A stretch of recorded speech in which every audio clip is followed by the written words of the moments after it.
heavy linen napkin felt rough against Vanessa's fingertips, the only grounding texture in a world that suddenly felt made of glass and judgment. She smoothed the fabric over her lap for the 10th time, trying to pull it lower, trying to cover the way her thighs spread against the velvet seat of the booth. The burgundy dress she wore, a garment Jessica had practically forced onto her, felt like a second skin that was slowly tightening.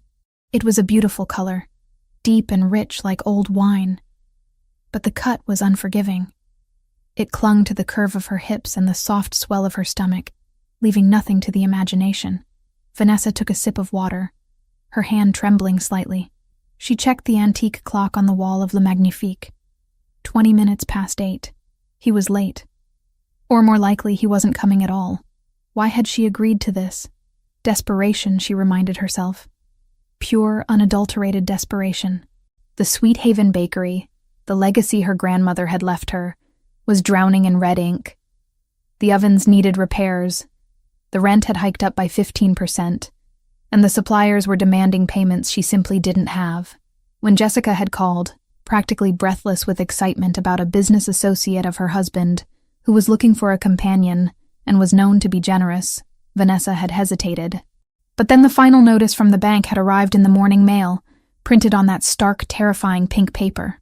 Just dinner, Ness, Jessica had promised. He's serious, old-fashioned. He just needs a date for some events. You're pretty, you're smart, and you need a break. A break. Vanessa looked around the restaurant. It was the kind of place where the silence was heavy, broken only by the clinking of silver against china and the hushed whispers of people who had never worried about an overdraft fee in their lives. The chandeliers overhead cast a warm, golden glow that should have been flattering, but to Vanessa, it felt like a spotlight examining her flaws. She felt too big for the delicate chair, too loud in her burgundy dress, too poor for the air she was breathing. She looked at the empty chair opposite her. It mocked her. It was a testament to her foolishness. Men like the one Jessica described, wealthy, powerful, connected, didn't show up for women like Vanessa Collins. They wanted stick-thin models who picked at salads, not a 26-year-old baker who smelled like vanilla and yeast and carried the weight of her stress on her hips. "Is the gentleman joining you soon, madame?" the waiter asked. He had appeared silently, his face a mask of polite boredom. I'm sure he'll be here shortly," Vanessa lied, her voice sounding thin to her own ears. "Traffic, probably." The waiter gave a curt nod, his gaze flickering over her dress with a microscopic hint of disdain, before he turned and glided away. Vanessa felt her face heat up. She wanted to leave. She wanted to run back to the safety of her kitchen, put on her flour-dusted apron, and knead dough until her arms ached and her mind went quiet. Then she saw him. Not her date. Him. Brandon. Her stomach dropped. A physical sensation of nausea that had nothing to do with hunger. He was standing near the host stand, arguing with the maitre d'. He looked terrible. His jacket was ill-fitting and shiny at the elbows, his hair a mess of grease, and even from across the room, Vanessa could imagine the smell of stale cigarette smoke and cheap beer that clung to him. He shouldn't be here. Brandon couldn't afford a glass of water in a place like this, let alone a meal. He was supposed to be in Atlantic City, or so he had claimed the last time he called to beg for money she didn't have. Vanessa tried to shrink into the booth, praying the dim lighting would hide her. She turned her head, pretending to study the wine list, her heart hammering a frantic rhythm against her ribs. Please don't see me. Please just leave. But luck had abandoned Vanessa a long time ago. "Well, look at this," a voice sneered, close and grating. Vanessa froze. She looked up slowly. Brandon was standing right there, his hands shoved into the pockets of his worn trousers, a smirk twisting his thin lips. He looked older than his 28 years, worn down by bad choices and spite. "Hello, Brandon," she said, her voice steady despite the trembling in her hands beneath the table. "What are you doing here?" "Business," he said vaguely, his eyes darting around the room before landing back on her. He laughed, a short, sharp sound that drew glances from the nearby tables.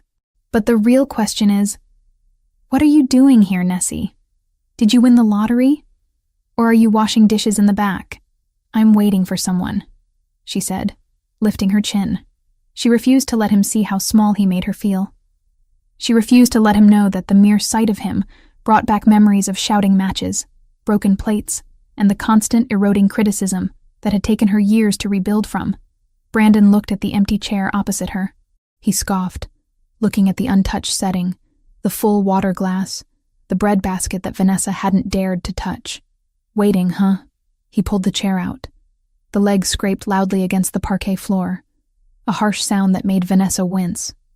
He sat down, sprawling his legs out as if he owned the place.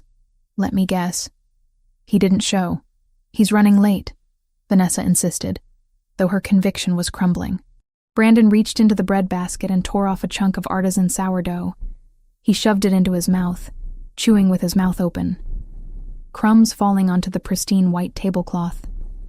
Face it, Nessie. He took one look at you through the window and kept driving. Who's gonna want to be seen with a whale like you in a place like this? The insult landed with the precision of a practiced blow.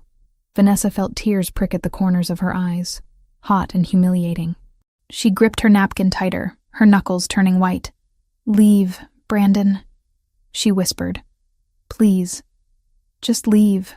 I'm doing you a favor, he said through a mouthful of bread. I'm sitting here so you don't look like such a loser. You should be thanking me. Maybe you can buy me a drink. I know you've got cash in that register at the bakery. I saw the line last week. That money is for the rent, she hissed. Get out. Or what? Brandon leaned forward, his elbows resting on the table, invading her space. His eyes were bloodshot, manic. You gonna call the waiter? Tell him your ex-husband is bothering you? I'll make a scene, Vanessa. I'll scream so loud everyone in this fancy dump will know exactly how pathetic you are. He stood you up, fatty. Is that what they're all thinking? Vanessa looked down at her lap, defeated. The shame was a heavy blanket, suffocating her. He was right. Everyone was looking. Everyone was judging. The burgundy dress felt like a costume on a clown. She started to reach for her purse, thinking that if she just gave him $20, maybe he would go away. Maybe she could salvage a scrap of dignity and run out the back door. She didn't see the shadow that fell over the table. She didn't notice the way the air seemed to grow colder, sharper, charged with a sudden, terrifying electricity. She only realized something had changed when Brandon stopped chewing. Brandon's eyes, which had been full of malice a second ago, suddenly widened. His gaze fixed on something behind Vanessa, or rather someone standing directly behind him. The color drained from his face so fast it was as if someone had pulled a plug. His mouth hung open, a half-chewed piece of bread visible on his tongue. Vanessa frowned, confused by his sudden paralysis. Then a hand appeared. It was a large hand, pale and strong, with long fingers that looked like they could play a piano or snap a neck with equal ease. The hand landed on Brandon's shoulder. It didn't strike him. It just rested there, but the weight of it seemed to crush Brandon into the seat. You seem comfortable, a voice said. It was a baritone, deep and smooth like dark chocolate, but laced with a menace so potent it made the fine hairs on Vanessa's arms stand up. It wasn't a question. It was a statement of fact that carried a death sentence. Brandon started to tremble. Visibly tremble. The water glass on the table shook in sympathy with his knees hitting the underside of the table. Mr. Rinaldi, Brandon stammered, his voice cracking an octave higher than usual. I didn't know. I was just... The question isn't what you know, Brandon, the man said. His thumb brushed casually against the fabric of Brandon's cheap jacket, a gesture that looked gentle but clearly held Brandon pinned in place. The question is why you are breathing my air. Vanessa stared. Who was this? And how did Brandon know him? The man leaned down. Vanessa finally saw his face. He was striking. That was the only word for it. He had hair as black as ink, cut short and precise. His skin was pale, contrasting sharply with the dark, heavy brows that framed eyes of the deepest brown Vanessa had ever seen. They were intelligent eyes. Predator's eyes, devoid of mercy, but filled with a terrifying calm. He wore a black suit that fit him so perfectly it looked like it had been sculpted onto his broad shoulders. He brought his face close to Brandon's ear, but his eyes locked onto Vanessa's. He didn't blink. "You're in my seat," he said. The words were spoken softly, almost a whisper, but they carried the force of a thunderclap. Brandon scrambled. He moved with the desperate, flailing energy of a trapped animal. He pushed the chair back so hard it nearly tipped over, stumbling to his feet. "I'm going! I'm going!" Brandon squeaked, backing away, his hands raised in surrender. "I didn't touch her. I swear, Mr. Rinaldi. I was just leaving." "Run!" the man said. One word. Brandon didn't need to be told twice. He turned and sprinted towards the exit, knocking into a waiter carrying a tray of drinks, not even stopping to apologize as glasses shattered on the floor. He burst through the front doors and vanished into the night. Silence descended on the table. Vanessa sat frozen, her heart racing so fast she thought she might pass out. She looked at the man standing there. The staff of the restaurant, who had previously been so haughty, were now averting their eyes, busying themselves with tasks, terrified of intervening. The man straightened his jacket, brushed an invisible speck of dust from his sleeve, and then calmly pulled out the chair Brandon had vacated. He sat down with a fluid, controlled grace. He looked at Vanessa. For the first time, she saw him fully. He was terrifyingly handsome, but the emphasis was on terrifying. He occupied the space with an authority that made the restaurant feel small. "Vanessa Collins," he said. It wasn't a question. He knew who she was. "Yes," she breathed. "And you are?" "Silvio Rinaldi." Vanessa felt the blood drain from her face. Rinaldi. The name was whispered in Chicago. It was a name associated with construction, with unions, with shipping, and with a dozen other things that never made it into the official papers but ended up in police files that mysteriously disappeared. She was sitting across from the head of the Rinaldi crime family. I think there's been a mistake," Vanessa said, reaching for her purse again. "I should go." "Sit," Silvio said. It wasn't shouted. It was a command delivered with absolute assurance that it would be obeyed. Vanessa stopped. Her body reacted before her mind did, settling back into the booth. Silvio raised a single finger. Instantly, the snooty waiter from before materialized at the table, looking pale and sweating slightly. "Mr. Rinaldi," the waiter said, his voice trembling. "An honor. We didn't expect—" "Menu," Silvio interrupted. "And the wine list. The Barolo. The 98. Immediately, sir." The waiter practically bowed and scrambled away. Silvio turned his dark gaze back to Vanessa. He studied her. He didn't look at her the way Brandon did, searching for flaws to pick at. He looked at her like he was appraising a building he intended to buy, checking the foundation, the structure, the value. His eyes swept over her face, down to her throat, over the curve of her bust in the burgundy dress, and then back to her eyes. Vanessa felt exposed, but strangely, not ashamed. His gaze was heavy, physical. "You look terrified," he observed. "You just threatened a man out of the building," Vanessa pointed out, surprised by her own boldness. "And everyone in here looks like they're afraid to breathe too loud near you. Brandon owed me money. Gambling debts. He is a leech," Silvio said dismissively, as if Brandon were an insect he had removed from a picnic. But he was right about one thing. Vanessa stiffened, bracing herself. Here it comes. The weight comment, the insult. He shouldn't have been sitting there, Silvio continued, his voice dropping an octave, becoming intimate and gravelly. He lacked the capacity to appreciate the view. Vanessa blinked. "Excuse me?" "The dress," Silvio said, gesturing vaguely with his hand. "Burgundy. It suits you. Most women wear black to hide. You wear color like a challenge. I like it." Vanessa was speechless. She opened her mouth to respond, but the waiter returned with the wine and 2 large menus. Silvio waved the menus away. "Bring the antipasto platter, the large one. Then the osso buco for me, and for the lady." He looked at her. "Do you like truffle pasta?" Yes, but..." "The truffle tagliatelle, and the sea base, and the risotto. Bring it all," Silvio ordered. "All of it, sir?" the waiter asked, eyes widening. Did I stutter? Silvio's voice remained calm, but the threat was there, sharp as a razor. "No, sir, right away." When they were alone again, Vanessa found her voice. "Mr. Rinaldi, I can't eat all that, and I can't pay for it. The bakery. I'm not asking you to pay, Vanessa, he said, pouring the wine into her glass himself. The red liquid swirled, dark and rich. And I'm not asking you to eat it all alone. I enjoy a woman who eats. It shows vitality, appetite.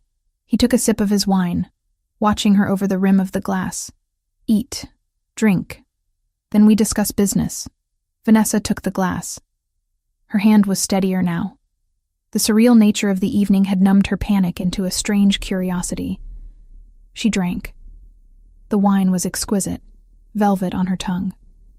What business? She asked. Jessica said you needed a date, but men like you don't need blind dates to find women. Silvio set his glass down. He leaned forward, his elbows on the table, mirroring the position Brandon had taken. But where Brandon had been intrusive, Silvio was conspiratorial. You are correct. I don't need a date, I need a wife. Vanessa choked on her wine. She coughed, patting her chest. A what? A wife, Silvio repeated calmly. A fiancé, initially, for a period of 1 year. You're joking, Vanessa said. I don't even know you. You don't know me. I know you own Sweet Haven Bakery on 4th Street, Silvio recited, ticking points off on his fingers. I know you inherited it from your grandmother, Rose. I know you are 3 months behind on your mortgage, 2 months behind on supplier payments, and that the city inspector is coming next week to check your ventilation system, which will fail because you can't afford the repairs. You need $80,000 to clear the immediate debt, and another $40,000 to stabilize the business. Vanessa stared at him, horror dawning. How do you know that? Did you investigate me? I investigate everyone I intend to do business with, Silvio said. Jessica recommended you. She said you were hardworking, loyal to a fault, and desperate enough to listen. That's incredibly insulting, Vanessa said, though she couldn't deny the accuracy. It is pragmatic, Silvio countered. Here's the situation, Vanessa. I am expanding my legitimate business interests, real estate, construction. To secure a contract for the new waterfront development, I need the approval of the city council. The chairman is a man of traditional values. He trusts family men. He does not trust bachelors with rumors of criminal ties. So you want to rent a family, Vanessa summarized, her brow furrowing. I want to project stability, Silvio corrected. I need a woman who looks like she belongs in a home, not a nightclub. Someone who works with her hands. A baker. It's wholesome. It's perfect. And in exchange? In exchange, I write a check tomorrow morning for the full amount of your debts. All of them. The mortgage, the suppliers, the repairs. I will also provide a monthly stipend for your personal expenses. You will live in my house, for appearance's sake. But you will have your own wing. You will accompany me to events. You will smile. You will wear the ring. He reached into his jacket pocket and pulled out a velvet box.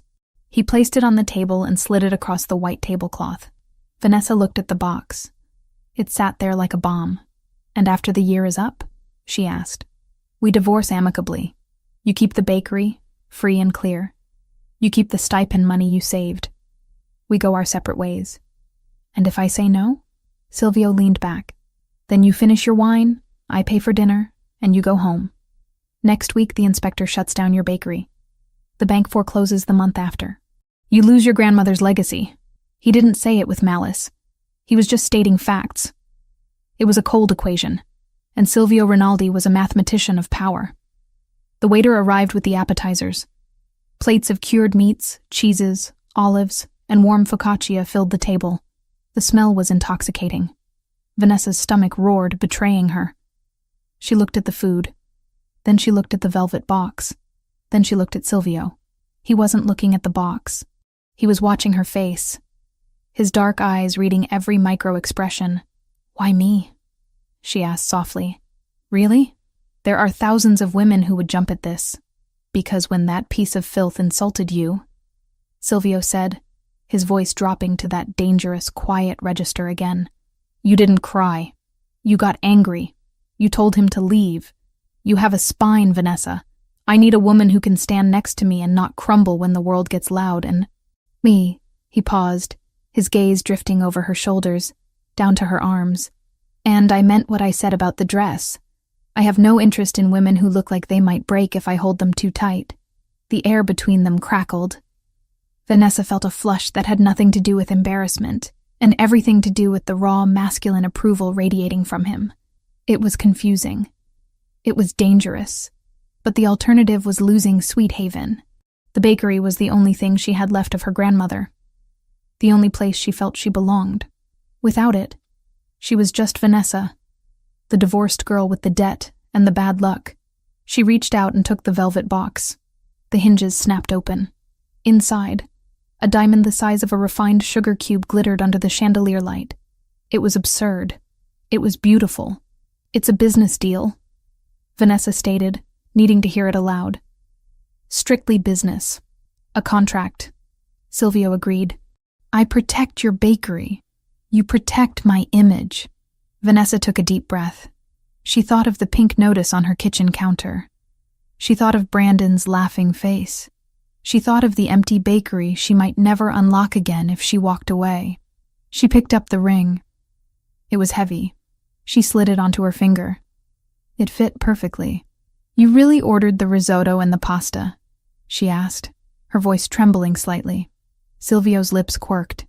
It wasn't quite a smile, but the corner of his mouth lifted. "And the sea base. We have a lot of planning to do, Tesoro. My treasure. You'll need the energy."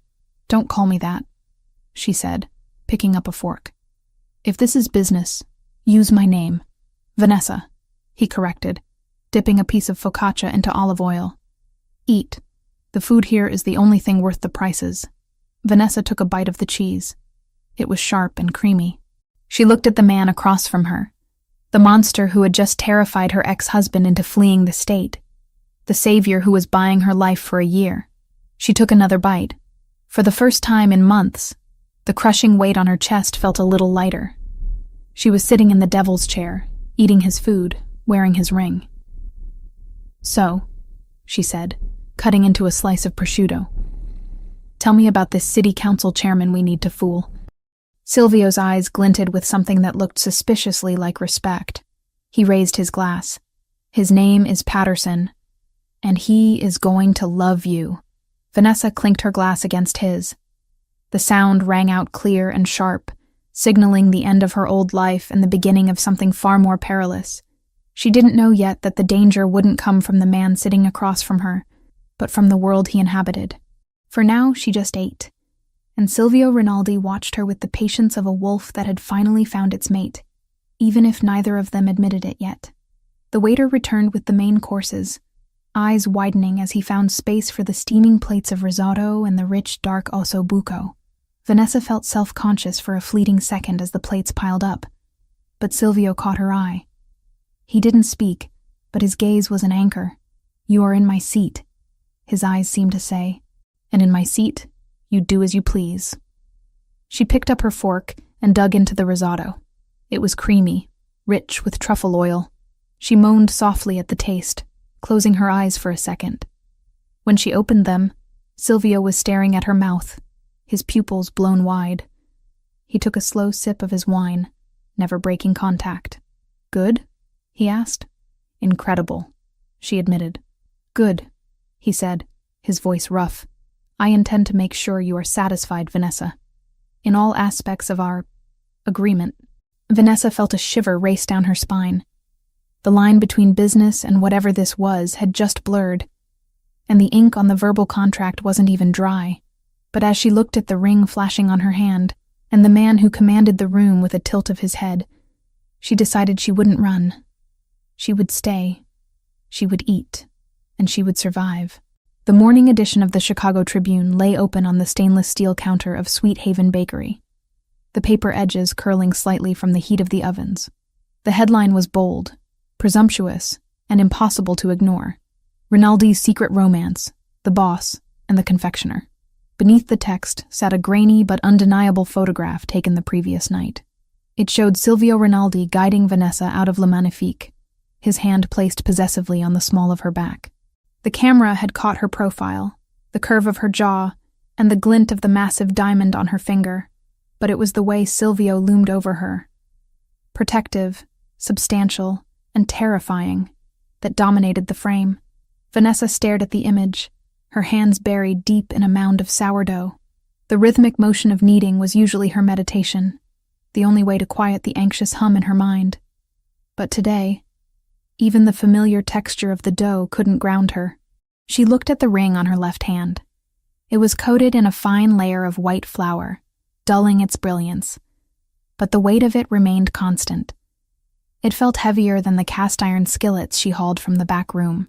"You look like you're trying to strangle that dough, Ness," a voice called out from the front. Vanessa looked up. Sarah, her assistant, and the only employee she hadn't had to let go during the financial drought, was leaning against the doorframe, eyeing the newspaper.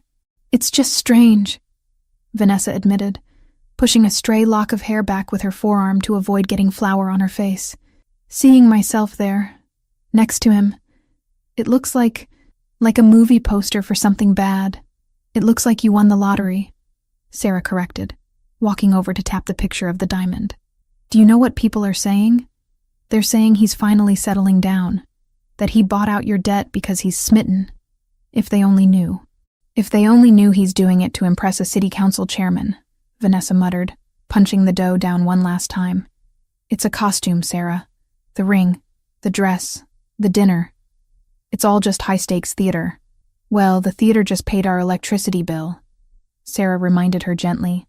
"The lights are on, the ovens are hot, and we have 3 wedding cake orders since 8 a.m. People are curious. They want to buy bread from the woman who tamed the wolf." Vanessa sighed, wiping her hands on a towel. Sarah was right.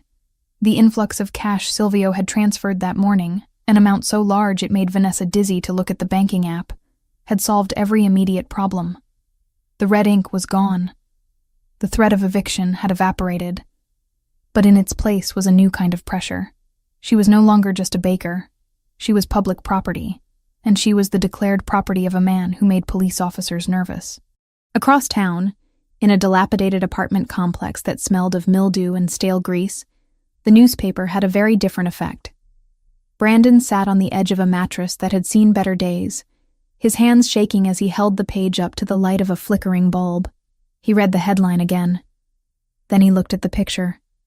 He looked at the diamond on Vanessa's finger. "No way," he whispered, a hysterical giggle bubbling up in his throat. No freaking way. He had run from the restaurant the night before, terrified out of his mind. Rinaldi's reputation was not a myth. People who crossed the family didn't just get beaten up. They disappeared into the foundations of new high-rises. Brandon had spent the night shivering in a 24-hour laundromat, expecting a black car to pull up and finish him off. But now he saw this. She's marrying him? Brandon stood up, pacing the small room. He kicked a pile of empty takeout containers out of his way. "Vanessa? My Vanessa? The girl who cries over stray cats? She's playing house with the Rinaldi boss?" His phone buzzed on the floor. He didn't need to look to know who it was. The Albanians. He owed them $12,000, and the interest was compounding by the hour. They had given him until Friday. It was Thursday. Brandon looked back at the paper. Vanessa had always been soft. She was easy to manipulate. He had spent 5 years gaslighting her, making her feel small, taking her money, and convincing her it was her fault. She was weak.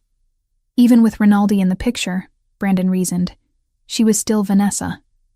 She was still the girl who couldn't say no to a sob story. And if she was marrying Rinaldi, she had access to cash. Real cash. "She owes me," Brandon muttered, his logic twisting into the deformed shape of an addict's justification. "I was her husband. I put up with her for years. She's sitting on a gold mine while I'm about to get my legs broken? That's not fair." He grabbed his jacket. It was thin and offered no protection against the Chicago winter, but the burning need in his gut kept him warm. He didn't need to rob a stranger. He just needed to go see his wife. Ex-wife. Whatever. She would pay. She always paid to make the noise stop. The bakery was quiet by 11 p.m. Sarah had gone home hours ago, urging Vanessa to do the same, but Vanessa had insisted on staying. The rhythmic work of the night shift was the only thing that felt normal. The rest of her life had spun off its axis. But here, in the kitchen, Things made sense. Flour, water, yeast, heat, predictable, safe. She was finishing a tray of croissants, brushing them with egg wash, when the silence of the front room was shattered. It wasn't a knock. It was the distinct, sickening sound of tempered glass giving way under force. Vanessa froze. Her heart slammed against her ribs. She was in the back kitchen, separated from the front display area by swinging double doors. She reached for her phone, but her hands were covered in sticky dough. Nessie. The voice was slurred, familiar, and terrifying. I know you're in there. I saw the light. Brandon. Fear, cold and sharp, washed over her, but it was quickly followed by a surge of anger. This was her sanctuary. This was the place her grandmother had built. He had taken so much from her already, her confidence, her savings, her years, and now he was breaking into her haven. She wiped her hands frantically on her apron. Under the main prep table, installed just that morning by a team of silent men in gray coveralls, was a small red button. Silvio had pointed it out before he left her at the door. If you feel unsafe, he had said, press it. Do not hesitate. It bypasses the police and comes to me. Vanessa didn't hesitate. She slammed her palm against the button. It made no sound, gave no feedback, but she prayed it worked. The swinging doors flew open. Brandon stumbled into the kitchen. He looked manic. His eyes were wide and bloodshot, sweat beading on his forehead despite the freezing air drafting in from the broken window. He held a jagged piece of brick in one hand and a cheap switchblade in the other. Brandon, Vanessa said, her voice surprisingly steady. She backed up until her hips hit the heavy wooden work table. You need to leave. Now. Look at you. Brandon sneered, stepping closer. He waved the knife erratically, acting all high and mighty. I saw the paper, Vanessa. I saw the rock on your finger. You're rich now? You're sleeping with the devil and getting paid for it? I'm working, Vanessa said, her eyes tracking the knife. Go home, Brandon. I don't have a home, he screamed, the sound echoing off the tiled walls. Because I owe people money. And you're sitting here with diamonds while I'm sleeping on a mattress on the floor. Give me the ring. What? Give me the ring. Brandon lunged forward. I can pawn it. It'll pay off the Albanians and leave me enough to get out of town. You can get another one. Your new sugar daddy won't even notice. No, Vanessa said. She curled her left hand into a fist. Don't say no to me, Brandon shouted. He was close now. Too close. He smelled of cheap vodka and desperation. You don't get to say no. You're nothing without me. You're just a fat, pathetic baker who got lucky. Now give me the ring or I'll cut it off your finger. He reached for her. Vanessa didn't think. She didn't cower. She didn't cry. The memory of Silvio's words at dinner, "You have a spine, Vanessa," flashed through her mind. She grabbed the nearest thing at hand, a 5-pound bag of high-gluten flour that had been left open on the counter. As Brandon lunged, she swung the bag with all her strength. It connected with his chest and exploded upwards. A massive white cloud erupted in the kitchen, coating Brandon instantly. He gasped, inhaling the fine powder, and started to cough violently, blinding him. "You bitch!" he sputtered, rubbing his eyes. Vanessa didn't stop. She grabbed the heavy marble rolling pin from the table. As Brandon flailed blindly with the knife, slicing through the air, she swung the rolling pin low. It connected hard with his kneecap. Brandon howled, his leg buckling under him. He hit the floor, the knife skittering across the tiles. "Stay down!" Vanessa yelled, standing over him, the rolling pin raised like a club. She was breathing hard, her chest heaving. "Don't you dare get up!" "I'm gonna kill you," Brandon wheezed, trying to crawl towards the knife. "I swear to God, Vanessa." He never got the chance. The back door of the bakery, the heavy steel-reinforced security door, was ripped open with such force it slammed against the wall. 3 men poured into the room. They moved with a fluidity and speed that was terrifying to witness. They wore dark tactical gear, not suits. Rinaldi's private security. The first man reached Brandon before Vanessa could even blink. He didn't shout commands. He didn't hesitate. He simply kicked Brandon in the ribs, flipping him onto his back, and then dropped a knee onto Brandon's throat, pinning him to the floor. The second man kicked the knife into the corner, then stepped on it to keep it out of reach. His hand stayed near his concealed sidearm, but he didn't raise it. Brandon was already controlled. The third man, older, with a scar running through his eyebrow, moved directly to Vanessa. He didn't touch her, but he placed himself physically between her and the threat, effectively becoming a human shield. "Miss Collins," the older man said, his voice calm amidst the chaos. "Are you injured?" No," Vanessa stammered, lowering the rolling pin. Her adrenaline was starting to crash, and her hands began to shake. "I'm fine. He broke the window." "Secure him," the older man ordered the others. Brandon was dragged to his feet, zip-tied, and shoved against the refrigerator. He was coughing, covered in flour, looking like a ghostly, pathetic figure. He tried to speak, to beg, but the guard silenced him with a sharp look that promised violence. Sirens wailed in the distance, getting louder. "Police," the older man noted, checking his watch. "Right on schedule. Mr. Rinaldi prefers official documentation for trespassing and assault. It makes the restraining order permanent." "Silvio called the police?" Vanessa asked. "Mr. Rinaldi alerted everyone," the guard replied. Then, the front chimes of the bakery jingled, a delicate, cheerful sound that was entirely out of place. Silvio Rinaldi walked in through the front entrance, stepping over the shattered glass of the display window. He was wearing a charcoal wool coat over a black turtleneck, looking like he had stepped out of a magazine shoot rather than into a crime scene. He didn't look at the police lights flashing outside. He didn't look at his guards. He didn't even look at Brandon, who whimpered at the sight of him. Silvio walked straight into the kitchen, his eyes locking onto Vanessa. He scanned her with laser intensity, checking her hands, her face, her posture. He saw the flour on her apron, the rolling pin she was still gripping, and the defiance in her eyes. He stopped 2 feet in front of her. The kitchen felt suddenly smaller. "Did he touch you?" Silvio asked. His voice was low, terrifyingly devoid of emotion. It was the voice of a man deciding whether someone lived or died in the next 10 seconds. "No," Vanessa said. She finally set the rolling pin down. "He tried. I stopped him." Silvio looked past her, down at the floor where the flour bag had exploded, and then at Brandon, who was cowering against the fridge, white powder coating his cheap jacket. Silvio pieced together the scene instantly. He walked over to Brandon. The guard stepped back. Silvio leaned in close. Brandon was trembling so violently his teeth chattered. "You are lucky," Silvio whispered, loud enough for Vanessa to hear. "You are lucky she is a better person than I am. Because if she had not handled you, I would have removed you piece by piece.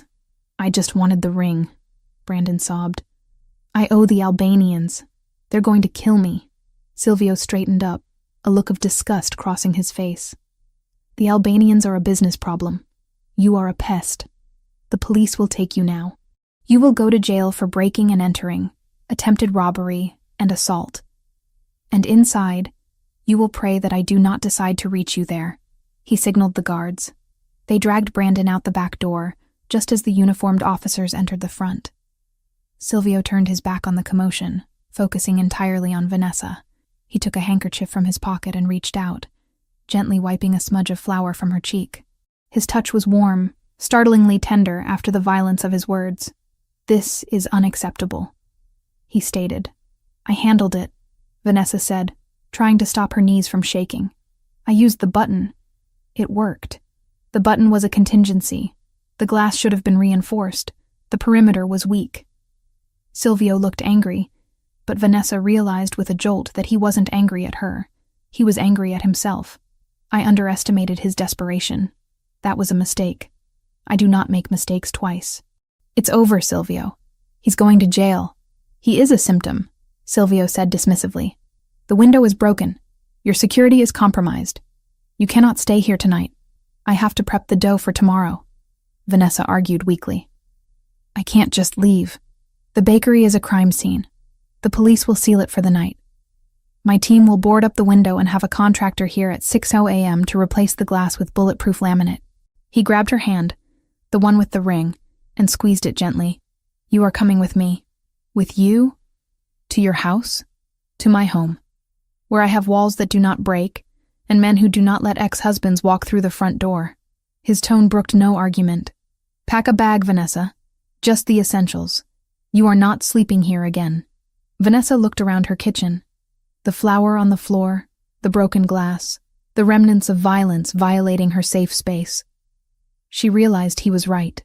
She couldn't stay here. The illusion of safety she had built around her solitary life had been shattered along with the window. Okay, she whispered. Okay. 10 minutes later, she was sitting in the passenger seat of Silvio's car, a sleek black sedan that smelled of leather and sandalwood. Her overnight bag was in the back. The city lights blurred past as they sped toward the skyline. The car was quiet, insulated from the noise of Chicago. The engine purred with a low, powerful vibration that traveled through the soles of her feet. Vanessa looked at her hands. They were clean now, but she could still feel the phantom weight of the rolling pin. Silvio? He glanced at her briefly before returning his eyes to the road. His profile was sharp, illuminated by the passing streetlights. Yes? Thank you, she said. He frowned slightly. For what? I failed to prevent the intrusion. You had to defend yourself. For the alarm, she said firmly. She turned in her seat to look at him. And for coming. Brandon, he had a knife. He was crazy. If that button hadn't worked, or if your men hadn't been so close, I don't know what would have happened. Silvio's grip on the steering wheel tightened until his knuckles turned white. The leather creaked under the pressure. He had a knife, Silvio repeated, the words tasting like ash in his mouth. He hadn't seen the knife. It had been kicked away before he entered. The knowledge that the threat had been lethal, not just physical, shifted something in the atmosphere of the car.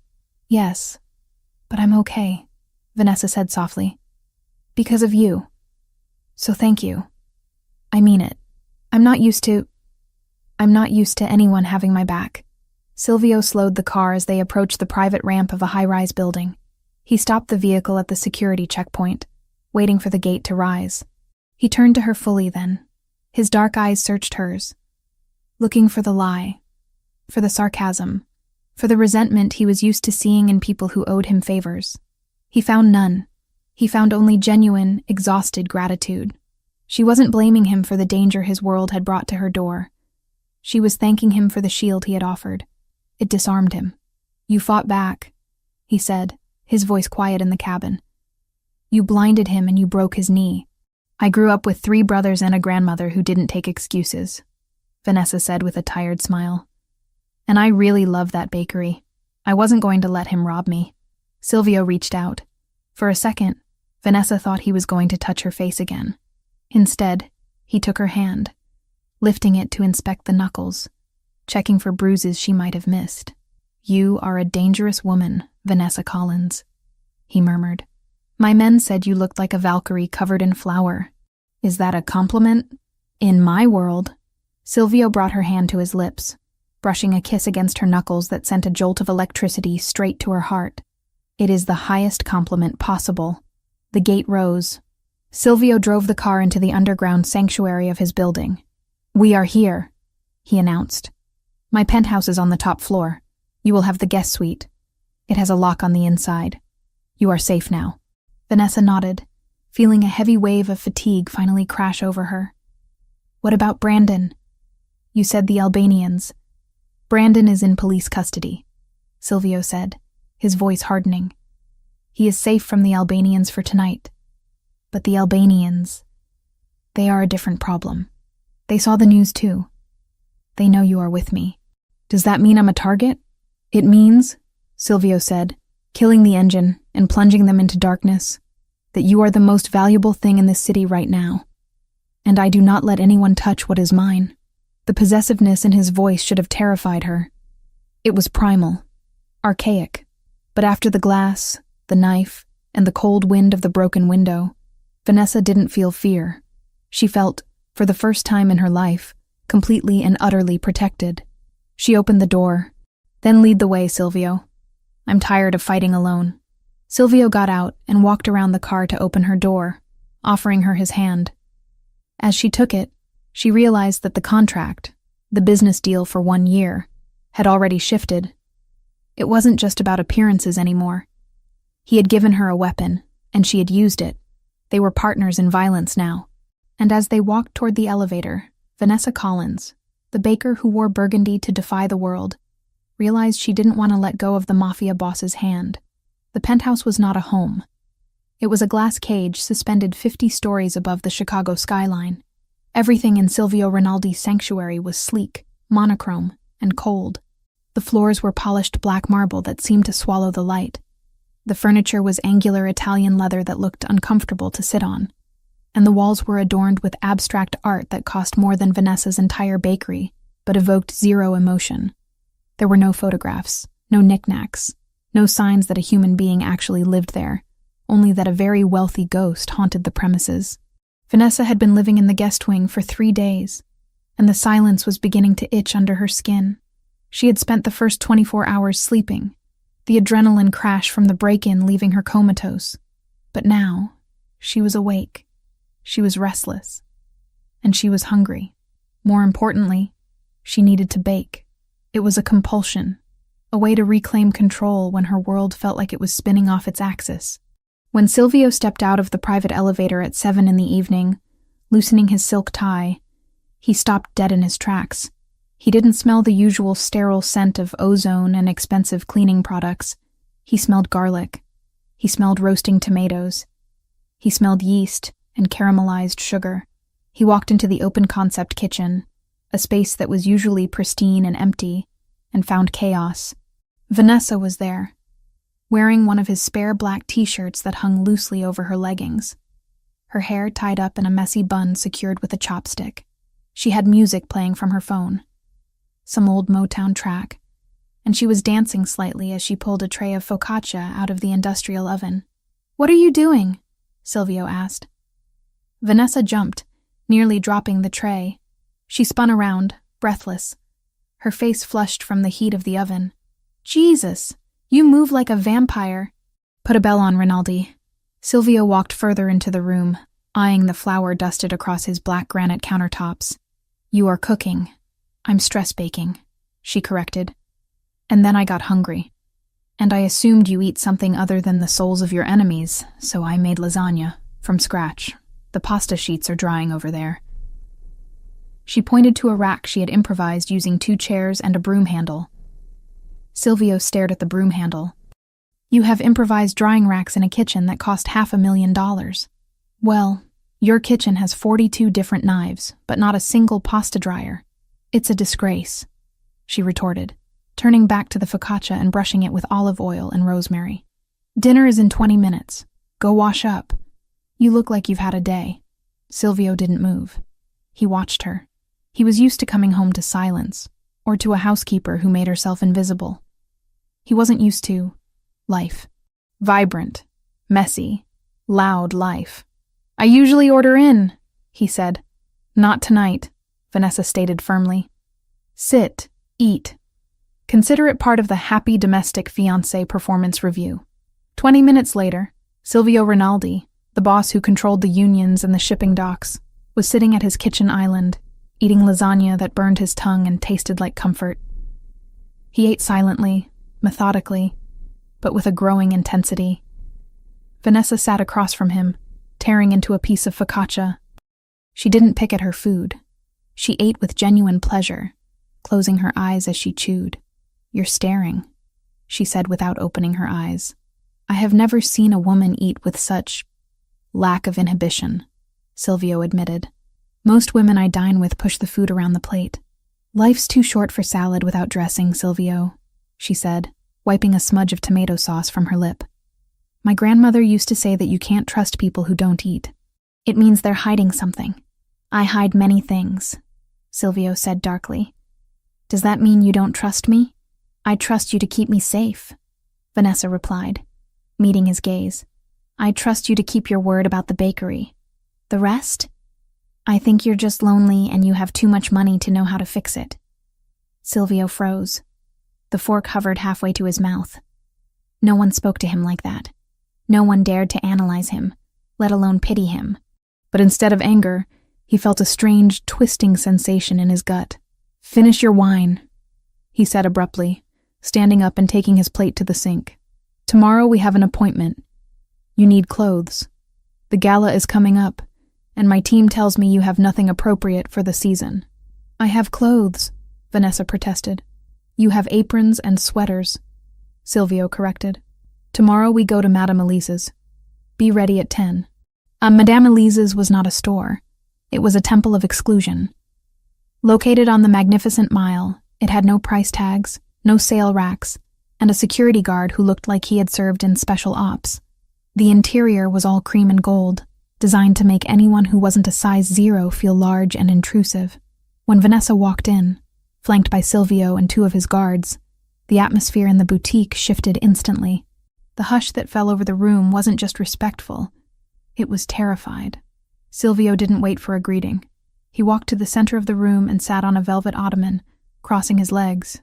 "We need a gown for the winter gala, and a wardrobe for the season. Coats, daywear, shoes." The manager, a thin woman with a pinched nose and a fake smile, hurried over. "Mr. Rinaldi, an honor, and this must be—" Her eyes slid over Vanessa, assessing her size with a microscopic sneer that Vanessa was intimately familiar with. "The lucky lady. Vanessa," Vanessa said, extending her hand. The woman touched it briefly, as if afraid she might catch something. "Of course. If you'll follow me, Miss Vanessa. We have a lovely selection of wraps and shawls in the back room." "I don't need a shawl," Vanessa said. "I need a dress." "Well, naturally," the woman twittered nervously. "But given your figure, we find that looser cuts, perhaps something in a nice matte black with a heavy drape, are most flattering." To minimize the silhouette, Vanessa felt the familiar sting of shame. It was the same everywhere. Hide, cover up, minimize. She looked at the racks of tiny, delicate gowns and felt like a bull in a china shop. "I don't want to minimize," Vanessa started to say. But Silvio's voice cut through the air like a whip crack. "Stop." The single word silenced the room. Silvio stood up slowly. He walked over to the manager, towering over her. "Did I ask you to hide her?" he asked softly. I beg your pardon, sir?" the manager stammered. "I asked if I hired you to camouflage my fiancé like a piece of defective furniture," Silvio clarified, his voice dropping to a dangerous register. "Because I was under the impression I came here to dress her, not to bury her in fabric. I was only suggesting. For her body type. Her body type is perfect," Silvio stated. He turned to Vanessa. "Take off your coat." Vanessa hesitated, then shed her winter coat. She was wearing a simple wrap dress that clung to her curves. She felt exposed under the bright lights. But Silvio's gaze wasn't critical. It was possessive. "Look at her," Silvio commanded the manager. "She has a waist. She has hips. She is a woman, not a coat hanger. If you bring me a shapeless sack, I will buy this building and turn it into a parking lot. Do you understand?" "Yes, Mr. Rinaldi. Perfectly." The woman was pale. "Bring me color," Silvio ordered. "Jewel tones, silk, velvet, something that screams." For the next 2 hours, the boutique became a flurry of activity. Assistants ran back and forth with armfuls of fabric. Vanessa tried on emerald greens, sapphire blues, and deep rubies, but it was the purple dress that stopped the room. It was a deep, royal purple, the color of bruised plums and royalty. It was silk satin, cut on the bias so it flowed over her body like liquid water. It had a plunging neckline and a slit that went up to her thigh, exposing her leg. It was tight, unapologetically tight, hugging her bust, her stomach, her hips. Vanessa stepped out of the fitting room and stood in front of the 3-way mirror. She held her breath. She looked powerful. She didn't look thin. She looked substantial. She looked like a queen. She turned to Silvio. He wasn't looking at the dress. He was looking at her face, then slowly, agonizingly slowly, dragging his gaze down her body. His pupils were blown wide, swallowing the brown of his irises. "Turn around," he whispered. Vanessa turned. The back of the dress dipped low, exposing her spine. "That one," Silvio said hoarsely. "It's a bit much," the manager tried to say, recovering some of her snobbery. Perhaps a bolero jacket to cover the arms? Silvio didn't even look at the woman. Burn the bolero. She wears the dress as it is. We don't hide works of art in the basement. He stood up and walked over to Vanessa. He stood behind her, his dark suit contrasting with the vibrant purple. He met her eyes in the mirror. "You are breathtaking," he said, his voice rough. "Do not let anyone ever tell you to cover this up." Vanessa felt tears prick her eyes, not from sadness, but from a sudden, overwhelming sense of being seen. For years, Brandon had told her she was too much, too loud, too big, too emotional. Silvio looked at her, too much, and demanded more. "Okay," she whispered. "We'll take the dress. We will take everything," Silvio corrected. "And the manager is fired. I don't like her attitude." As they left the store, leaving a weeping manager and a beaming assistant who had just been promoted, Vanessa slipped her hand into Silvio's. He squeezed it instantly, his grip firm and grounding. The bubble of domestic safety and luxury burst 2 days later. It was a Tuesday afternoon. Vanessa was in the penthouse library, trying to organize the bakery's accounts on her laptop, when her phone rang. It was Sarah. "Ness?" Sarah's voice was high, pitched with panic. "Ness, you need to come, or send someone. It's bad." Vanessa's blood ran cold. "What happened? Is everyone okay?" "We're okay. The staff is okay. But it's the warehouse, the supply depot on 5th. Ness, it's gone." "Gone? What do you mean gone?" "Fire," Sarah sobbed. "Someone firebombed the delivery truck while it was parked in the bay. The fire spread to the flour storage.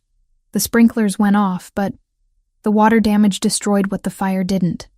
We lost everything. The wedding orders, the special imports, the new packaging. It's all ruined." Vanessa didn't scream. She didn't cry. She went numb. That warehouse held $50,000 worth of inventory. It was the backbone of her business. She hung up the phone and walked out to the living room where Silvio was having a meeting with his underboss, a man named Marco. "They burned the warehouse," she said. Her voice was flat, devoid of inflection. Silvio stopped mid-sentence. He looked up, seeing her face. He stood up immediately, waving Marco away. Marco gathered his files and vanished. "Who?" Silvio asked, crossing the room to her. Sarah said it was a firebomb. "The truck. The flour. It's the Albanians, isn't it?" She looked up at him. "They couldn't get to me, so they went after the business." Silvio's jaw tightened. A muscle feathered in his cheek. He looked ready to destroy something. "Vanessa, was Jerry inside?" she asked suddenly. Silvio blinked, confused. "Who?" "Jerry, the driver. He usually naps in the cab between shifts on Tuesdays." "Was he inside the truck?" Silvio pulled out his phone, dialed a number, and spoke rapid-fire Italian. He listened, his eyes never leaving Vanessa's face. He hung up. "The truck was empty," Silvio said. "No casualties. The staff got out. It was purely property damage." Vanessa let out a breath she had been holding, her shoulders sagging. She covered her face with her hands. "Thank God. Thank God." Silvio watched her, stunned. "You just lost your inventory. Your livelihood is compromised. And you are asking about the driver. Inventory is just flour and sugar, Silvio," she said, dropping her hands. "I can buy more flour. I can't replace Jerry. He has 3 kids. I will kill them," Silvio said. The words were simple, factual. "I will burn their operations to the ground." "No," Vanessa said. She stepped closer to him. "You won't just kill them. You'll handle it. But right now, I need to know. Does your insurance cover arson?" "My insurance covers everything," Silvio said intensely. "I own the insurance company. Vanessa, I will write a check today. You will not lose a single dollar. I will triple the inventory. I will buy you a fleet of trucks." "I don't want a fleet," she said. "I just want to know that this ends. I can't have people getting hurt because of me, because of this ring." "It ends," Silvio vowed. He reached out and cupped her face. His hands were large, warm and trembling slightly with suppressed rage. "I swear to you, Vanessa, this was their last mistake, They touched what provides for you. That is an act of war. He expected her to pull away. He expected her to scream that this was his fault, that his world was toxic.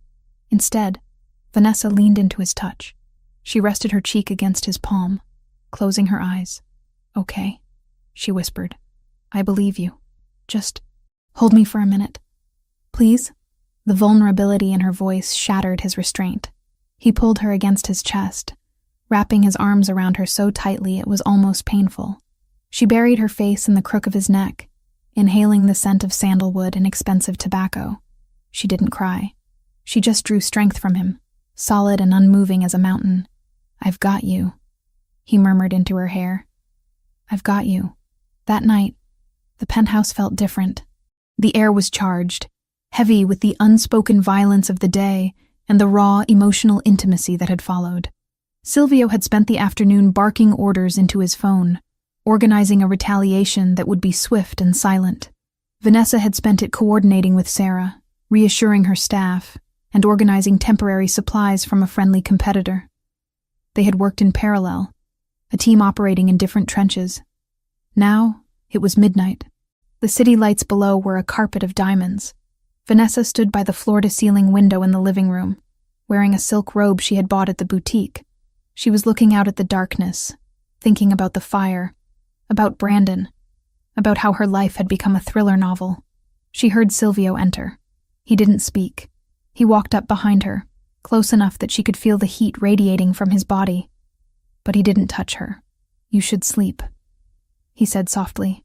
"I can't," she admitted. "My mind is racing. Every time I close my eyes, I see smoke." "I will make it stop," Silvio said. "The Albanians will be gone by morning." "It's not that." Vanessa turned around. The robe slipped slightly, revealing the curve of her shoulder. "It's just, I realize today that I'm not afraid of you.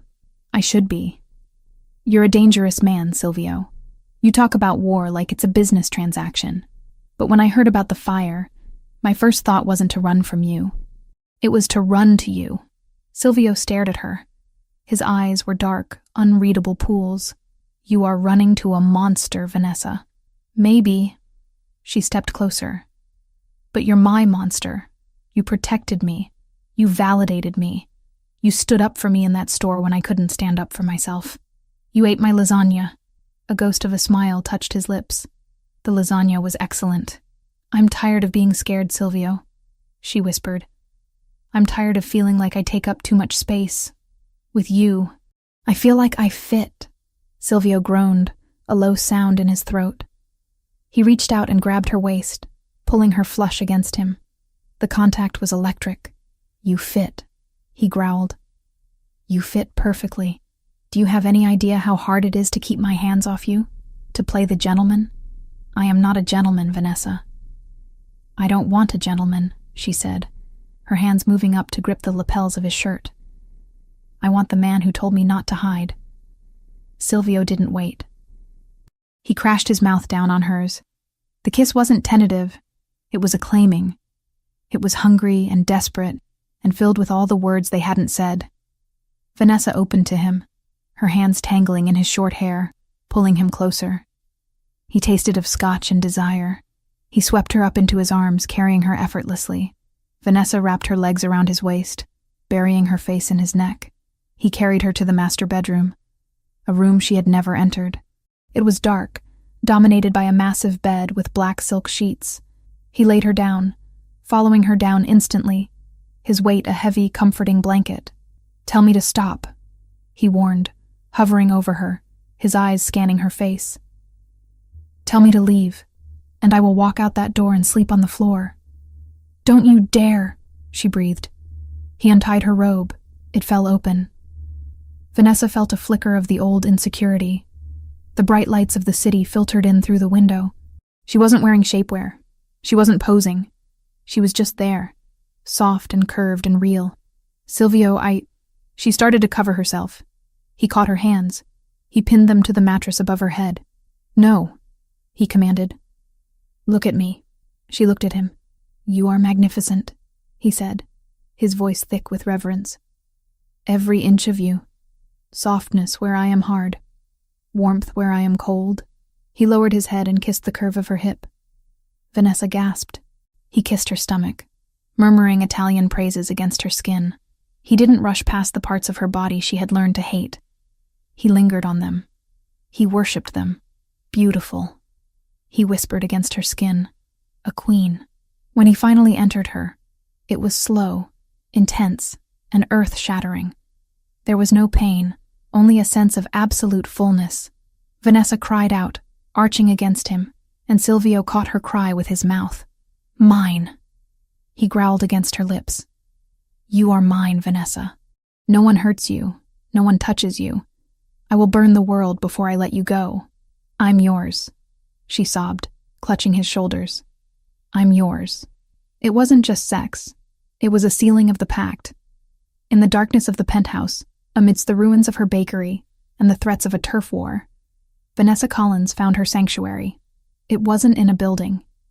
It was in the arms of the man who looked at her scars and her curves and saw a masterpiece.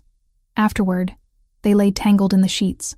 Silvio pulled the duvet up over them, tucking it around her shoulders with surprising gentleness. He pulled her back against his chest, his arm draped protectively over her waist. The gala is in 2 days, he said into the silence, his voice sleepy but alert. I know, Vanessa murmured, tracing the muscles of his forearm. You will wear the purple dress, he said, and you will wear the necklace I have in the safe, and everyone in that room will know exactly who you belong to. Is that a threat, Mr. Rinaldi? She teased sleepily. It is a promise, Mrs. Rinaldi to be.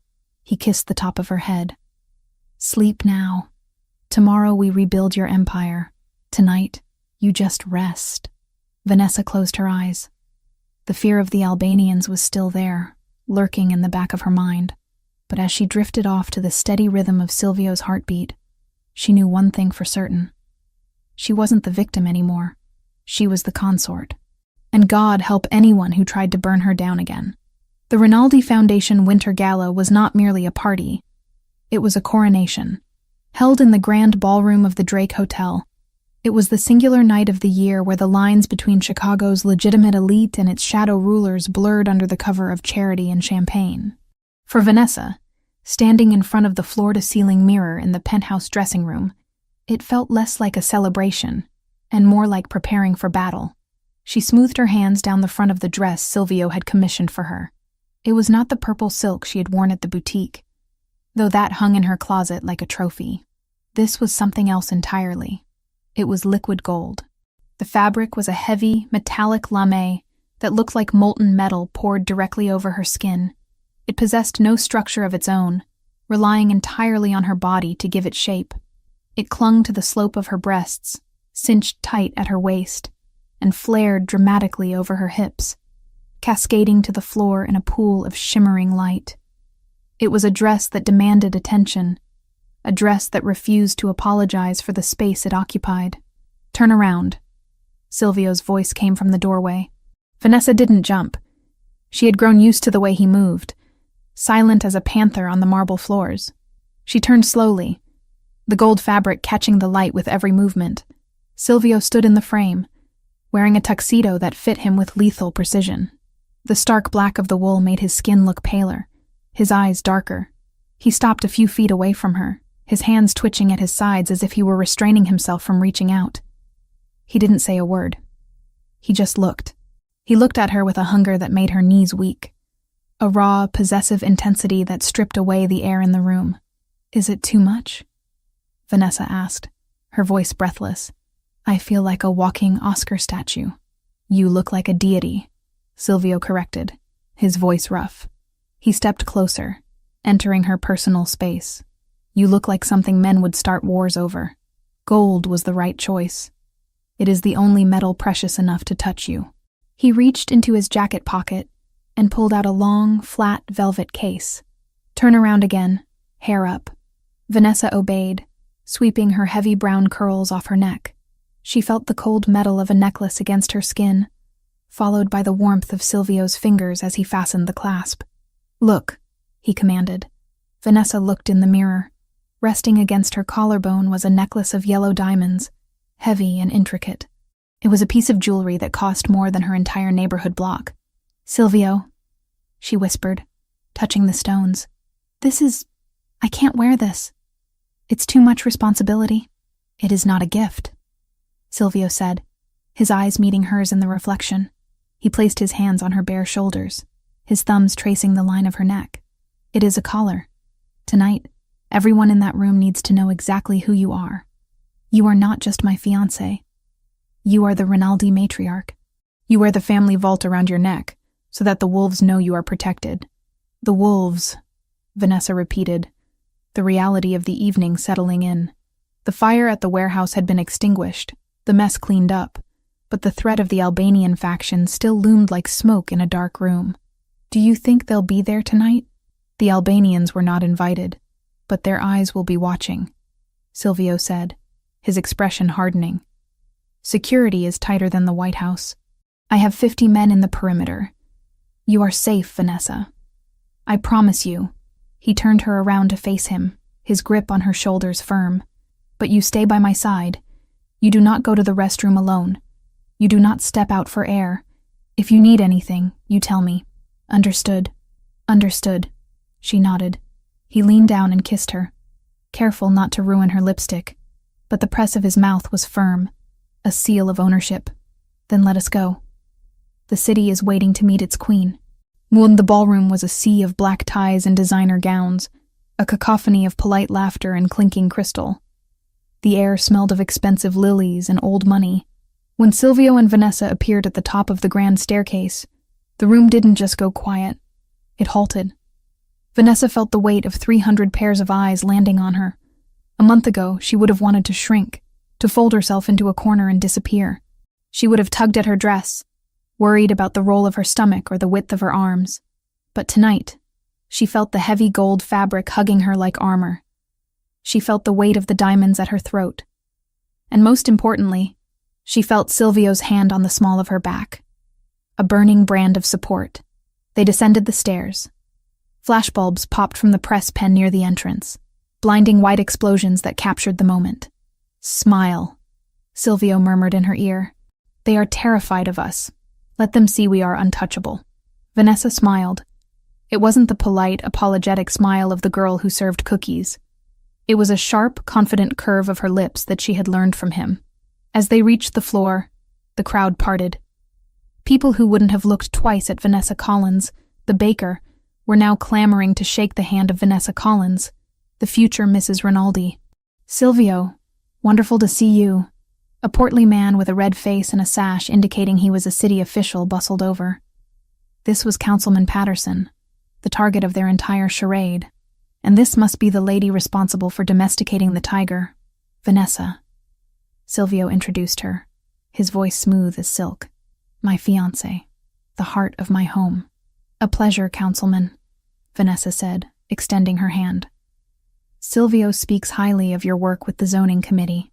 Patterson beamed, pumping her hand. "Charmed, truly charmed. I must say, Rinaldi, you've outdone yourself. A baker, salt of the earth. We need more traditional family values in this city, none of these flighty models you used to parade around. This is a woman of substance." "She is everything," Silvio agreed, his eyes not leaving Vanessa's face. The night blurred into a series of handshakes and shallow conversations. Vanessa played her part perfectly. She discussed the bakery, she laughed at bad jokes, she deflected questions about the wedding date with coy smiles. Throughout it all, Silvio remained a constant presence at her side. He was charming, attentive, the perfect doting fiancé, but Vanessa could feel the tension radiating off him. His eyes were constantly moving, scanning the perimeter, checking the exits, watching the waiters. "Vanessa!" The voice cut through the drone of the string quartet. Vanessa turned to see Jessica weaving through the crowd. Her friend looked pale in a silver-sheathed dress, her eyes wide and anxious. "Jess," Vanessa breathed, stepping away from a boring conversation about municipal bonds. Jessica practically collapsed into Vanessa, hugging her tightly. "Oh my God, Ness. I am so sorry. I am so sorry." "Sorry for what?" Vanessa asked, pulling back to look at her friend. "For everything. For the fire. I saw the news about the warehouse." Jessica whispered frantically. I set you up with him because I thought you'd get some money and pay off the bank. I didn't think you'd get targeted by a mob war. If anything happens to you, I'll never forgive myself. Vanessa gripped Jessica's arms. Jess, breathe. I'm okay. Look at me. I'm fine. You're wearing a diamond necklace worth more than my life. Jessica hissed. That's not fine, Ness. That's hazard pay. You have to get out. Maybe we can call the FBI, maybe. I don't want to get out, Vanessa said. The words came out before she could filter them, honest and stark. Jessica froze. What? I love him, Vanessa admitted. It was the first time she had said it aloud to anyone other than herself. He's not what you think, Jess. He protects me. He sees me. The bakery is safe because of him. I'm safe because of him. He's a criminal, Vanessa. He's a man who burns down the world for me, Vanessa corrected. I'm staying, not because of the contract, because I choose him. Jessica stared at her, searching her face for signs of coercion. She must have found the truth in Vanessa's eyes, because her shoulders slumped. You really love him. Yeah, I really do. Then God help you, Jessica sighed, squeezing her hand. But you look incredible. That dress is a weapon, Ness. Silvio picked it out. Vanessa grinned. Just then, Silvio materialized at her side. Everything all right? He looked at Jessica with cool detachment. We're good, Vanessa said, linking her arm through his. Just catching up. Good. Councilman Patterson wants to make a toast. We need to be near the stage. They moved toward the front of the room. The crowd was dense here. Waiters with silver trays circulated, offering more champagne. The air was getting warm, stifling. Vanessa scanned the room, a habit she had picked up from Silvio in the last few days. She watched the faces in the crowd. The bored wives, the ambitious young men, the tired service staff. Her eyes landed on a waiter near the edge of the stage. He was thin, his uniform slightly too large for his frame. He was trembling, the champagne flutes on his tray rattling softly against each other. He looked sick, sweat beading on his forehead despite the air conditioning.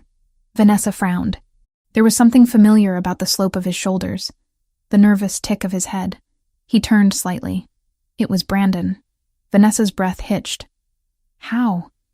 How was he here? He was supposed to be in jail. Silvio had said the charges were sticky.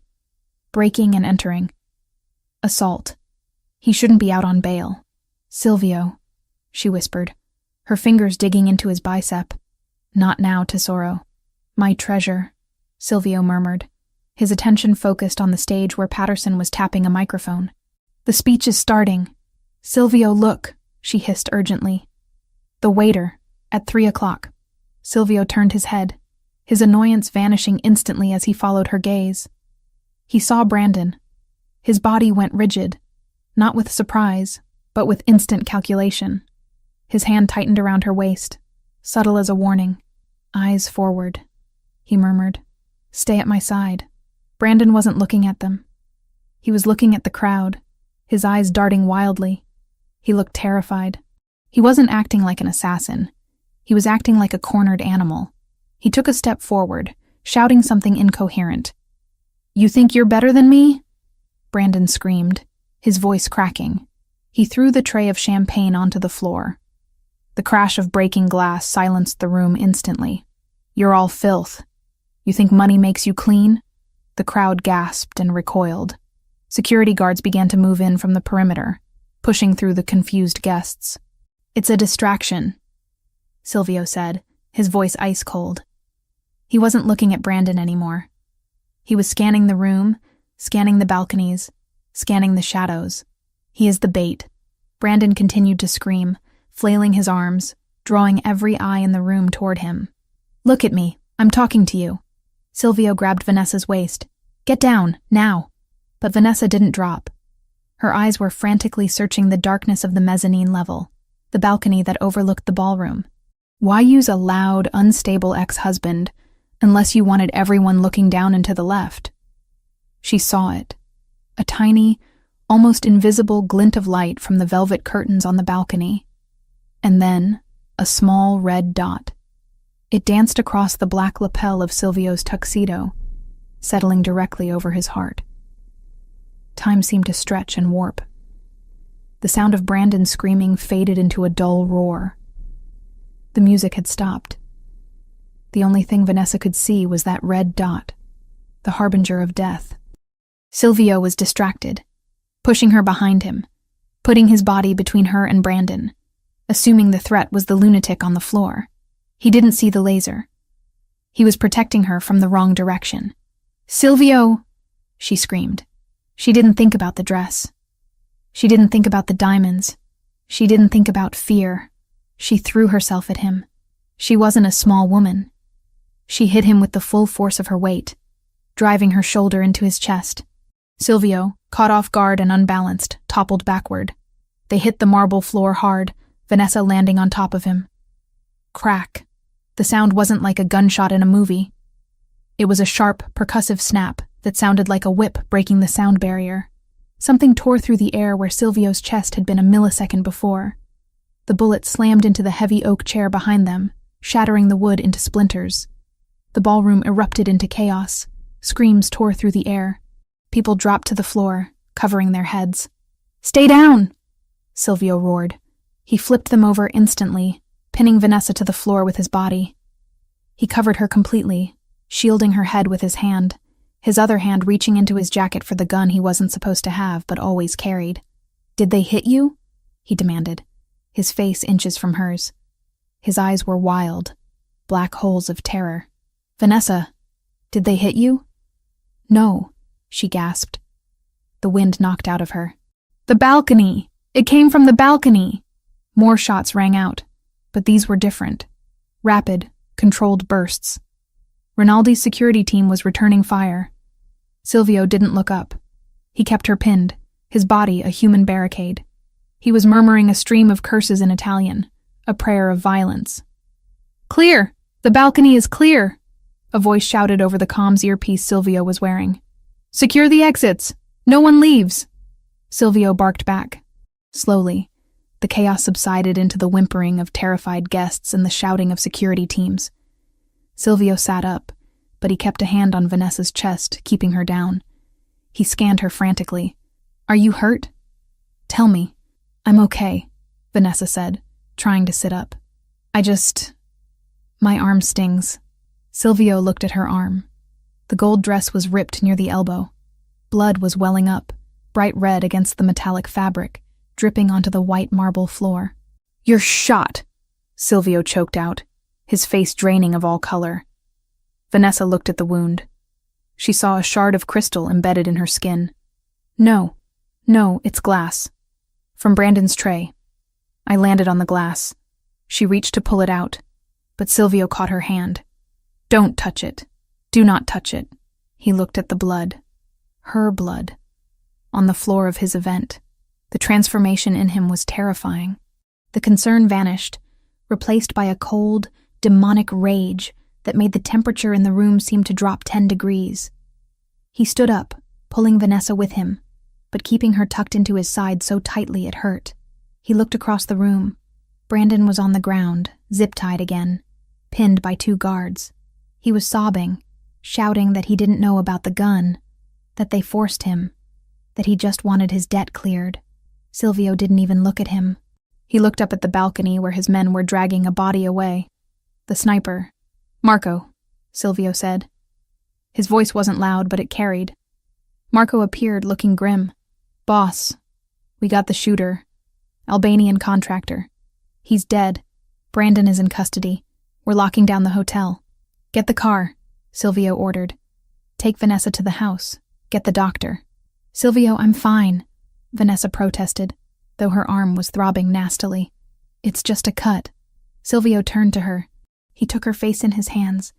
His fingers were trembling. "You pushed me," he whispered, as if he couldn't quite process the information. "You saw the laser. You pushed me. You were looking the wrong way," she said, her voice shaking now that the adrenaline was fading. "You took a bullet for me. It missed. It missed because you moved me. If you had been a second slower." He closed his eyes, taking a shuddering breath. When he opened them, the humanity was gone. Go with Marco. I have work to do. What work? Vanessa asked, fear gripping her again. Silvio, don't do anything stupid. The police are coming. The police can have the mess, Silvio said. He looked at the blood on her arm again. The Albanians sent a clown to distract me and a coward to kill me. And they made you bleed. He kissed her forehead. It felt like a goodbye. Go home, Vanessa. Wait for me. Silvio. He turned away. He walked toward where Brandon was being held. The look on his face promised a violence so profound that even his own men stepped back as he approached. Marco gently took Vanessa's uninjured arm. Come, Signora. Ma'am, we must go. Now. Vanessa let herself be led away, her gold dress trailing through the debris of the ruined gala. She looked back one last time. Silvio was standing over Brandon, looking down at him with the detached curiosity of an executioner. He wasn't yelling. He was just standing there, radiating death. She realized then that the war wasn't coming. The war had just started, and she had fired the first shot by saving the king. As Marco ushered her out the side exit into the waiting armored SUV, Vanessa slumped against the leather seat. The pain in her arm was sharp, burning, but it was nothing compared to the cold dread settling in her stomach. She had saved him. She knew that. But looking at Silvio's face in those final moments, she wondered if she had saved the man she loved, or if she had just unleashed the monster he kept chained for her sake. The car sped off into the Chicago night. Vanessa touched the yellow diamonds around her neck. They felt heavy. They felt like a target, but as she looked at her blood staining the gold fabric of her dress, she tightened her jaw. Let them come. She thought fiercely. Let them try. She wasn't the baker anymore. She was the woman who had tackled a mafia don to save his life. And if Silvio was going to burn the city down for her, she would be there to hand him the matches. The silence in the penthouse was not peaceful. It was heavy, suffocating, and smelled of antiseptic and iron. The expansive living room, usually a monument to minimalist luxury, had been transformed into a makeshift trauma unit. Vanessa sat on the edge of the leather sofa, her gold lame dress, the armor that was supposed to make her invincible, ruined. The sleeve had been sheared away by surgical scissors, leaving jagged edges of metallic fabric hanging around her shoulder. Her arm was numb, deadened by a local anesthetic, but she could feel the tug and pull of the needle as Dr. Vanchetti, a man with graying hair and hands as steady as a stone, stitched the laceration closed. 3 inches lower and it would have severed the radial artery, the doctor murmured, his voice low, strictly professional. He tied off a knot with a swift, practiced motion. As it is, Mrs. Rinaldi, excuse me, Miss Collins, is lucky. It's a flesh wound, deep, but it will heal. The scarring should be minimal if treated continuously with vitamin E. Silvio did not speak. He was standing by the panoramic window, his back to the room, looking out at the city that had tried to kill the woman sitting on his sofa. He had not moved for 20 minutes. He had stripped off his tuxedo jacket, and his white dress shirt was rolled up to the elbows, the fabric stained with smears of Vanessa's blood. It was a stark, horrifying contrast to the pristine nature of the room. Done, Dr. Vanchetti announced, applying a sterile gauze pad and taping it down.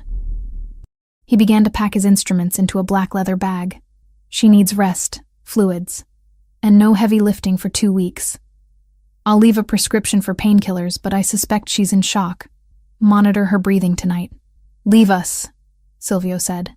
He didn't turn around. The command was flat, devoid of politeness.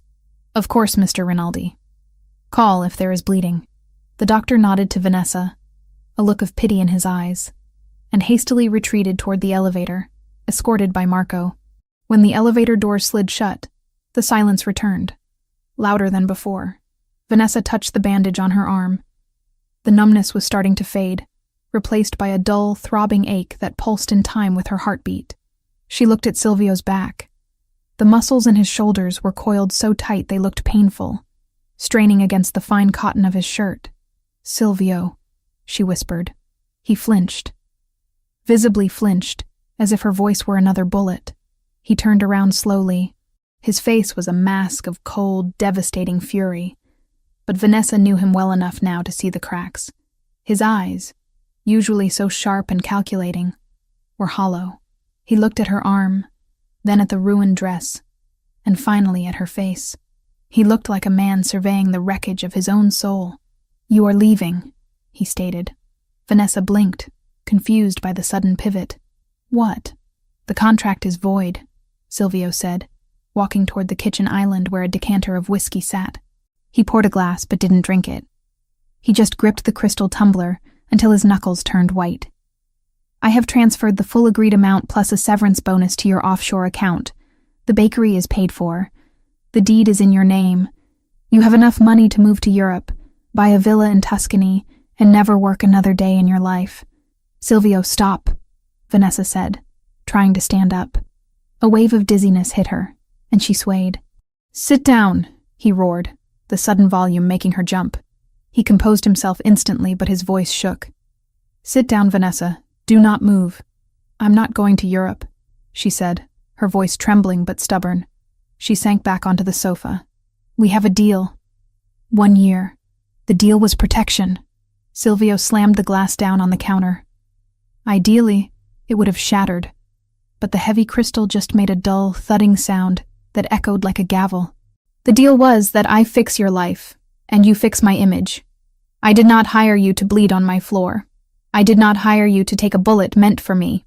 It wasn't a bullet," she argued weakly. "It was glass. It was an assassination attempt." He crossed the room in 3 long strides, stopping in front of her, towering over her. He looked terrified. "You pushed me. You saw the laser and you pushed me. Do you have any idea how stupid that was? You are a civilian. You are a baker. You run when bullets fly. You do not throw yourself in front of a man who deserves to die 1,000 times over." "I didn't think," Vanessa admitted, looking up at him. Tears pricked her eyes, not from pain, but from the overwhelming intensity of his fear. "I just saw the dot. I knew I couldn't let them hurt you." "Why?" he demanded, dropping to his knees in front of her. He didn't touch her. He kept his hands hovering, as if afraid he would break her further. "Why would you do that? For a bakery? For money?" "No," Vanessa whispered. She reached out with her good hand and touched his face. His skin was cold, his jaw rough with evening stubble. "You know why, Silvio? I told you at the gala. I didn't do it for the contract. I did it because I choose you. I choose the monster." Silvio closed his eyes, leaning his face into her palm. He let out a shuddering breath that sounded like a sob trapped in his chest. "You are a fool, a beautiful, reckless fool. I cannot protect you, Vanessa. I thought I could. I built this fortress. I hired the army. And still, they touched you. My arrogance almost got you killed. But I'm alive," she said firmly. "And you're alive. That's what matters. We're still here." He opened his eyes. The brown irises were almost black, swirling with a darkness she had never seen before. It wasn't fear anymore. It was resolution. "Yes," he said softly. "We are here, but they are still out there." He stood up, pulling away from her touch. The moment of vulnerability vanished, replaced by the icy armor of the boss. He walked to the hallway closet and pulled out a fresh black coat. He checked the magazine of his pistol, the metallic click-clack of the slide sounding obscene in the quiet room. "Where are you going?" Vanessa asked, panic rising in her chest. She pushed herself up, ignoring the dizziness. "Silvio, the police are all over the city. You can't go out there."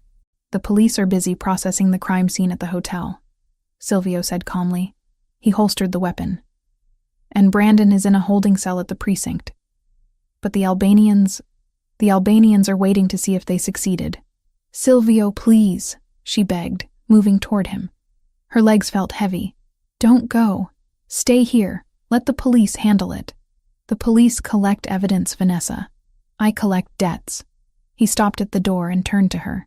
His expression was unreadable, a mixture of love and lethal intent. "Marco is outside the door. He has orders to let no one in, not even God himself. You will take the pills the doctor left. You will sleep, and when you wake up, The world will be clean. Silvio, she cried out as he opened the door. He paused. I love you, Vanessa.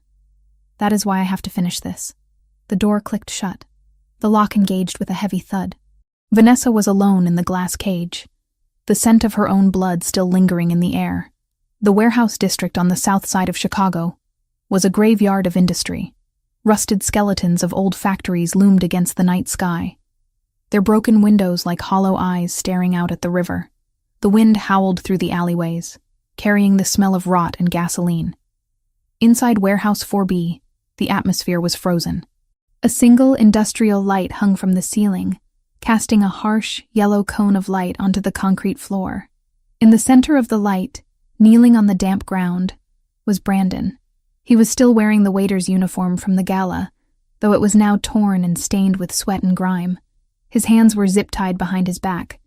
His face was swollen, a map of bruises from where security had subdued him. He was weeping, a low, pathetic sound that echoed off the metal walls. Standing in the shadows were three men. They were not Italians. They were tall, broad, with harsh features and cold eyes. The Albanians. Their leader, a man named Luca, stood with his arms crossed, smoking a cigarette. He looked impatient. Where is he? Luca growled, checking his watch. He said midnight. It is midnight.